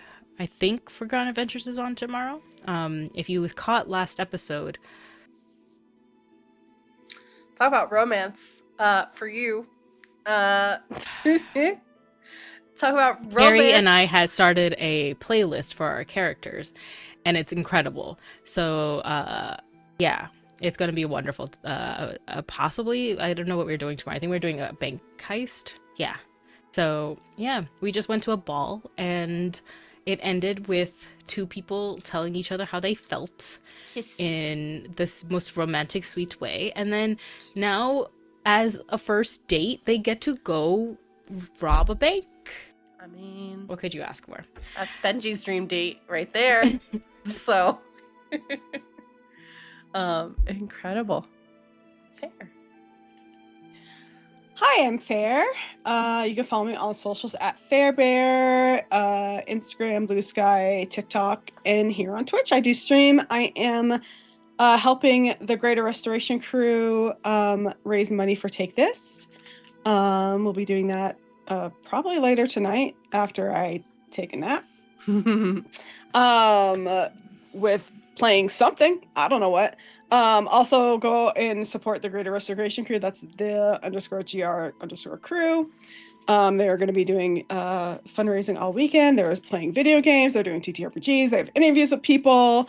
So it's a great time. I was in their opening game yesterday, and that was a lot of fun. So yeah, we'll be be doing an affiliate fundraising stream for them over on my channel. And then we're going to be getting into it's St. Jude season. So we'll be raising money for St. Jude in a couple weeks. So stay tuned for that. You can also find me on Philly by Night, The Monster Within, over on Dibbles and Dice's channel, 8 p.m. Eastern on Wednesdays. It's a Vampire the Masquerade campaign telling the story of newly made kindred who are having to navigate being part of the Camarilla. It's a wild time as the producer for the show is all I will say.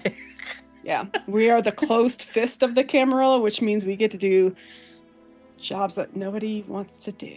Nope. Nope. And my character is having a hard time. Just a bit. Because she is the one with the most humanity. Amazing. Please go and support those wonderful causes as well as this phenomenal cast. Hello everyone, I've been your storyteller and host for today, D&D Jordan Lee. I will be back here tomorrow with Dragon Age 2. So we'll be doing that, and then Banishers, Gardens, Ghosts of New Eden. We're gonna get back to our duo Dishonor mode with BG3, and then we're returning to Hades 2 now that my hands are healed up enough that I can use the controller for an extended period of time. So I'm excited to get back into that since you all voted for it. I'm so sorry, Luck of the Loot. Thank you so much for your question. We are actually ending, but if you want to DM me, please feel free to. That's totally fine. And yeah, that is it. We will be back as a cast and exploring the Museum of Bone next week, as Sin will be returning, and we'll see what everyone is up to with that. So thank you all so much for joining us. Thank you to our incredible mod team as always. Thank you all for your questions. You asked some really great ones. And again, don't worry if you have a question that has popped up. We will be doing a campaign wrap up at the end of the season. So we're going to get out of here, y'all. I already know who we're going to be raiding, but we will catch you all next time. Bye, everybody.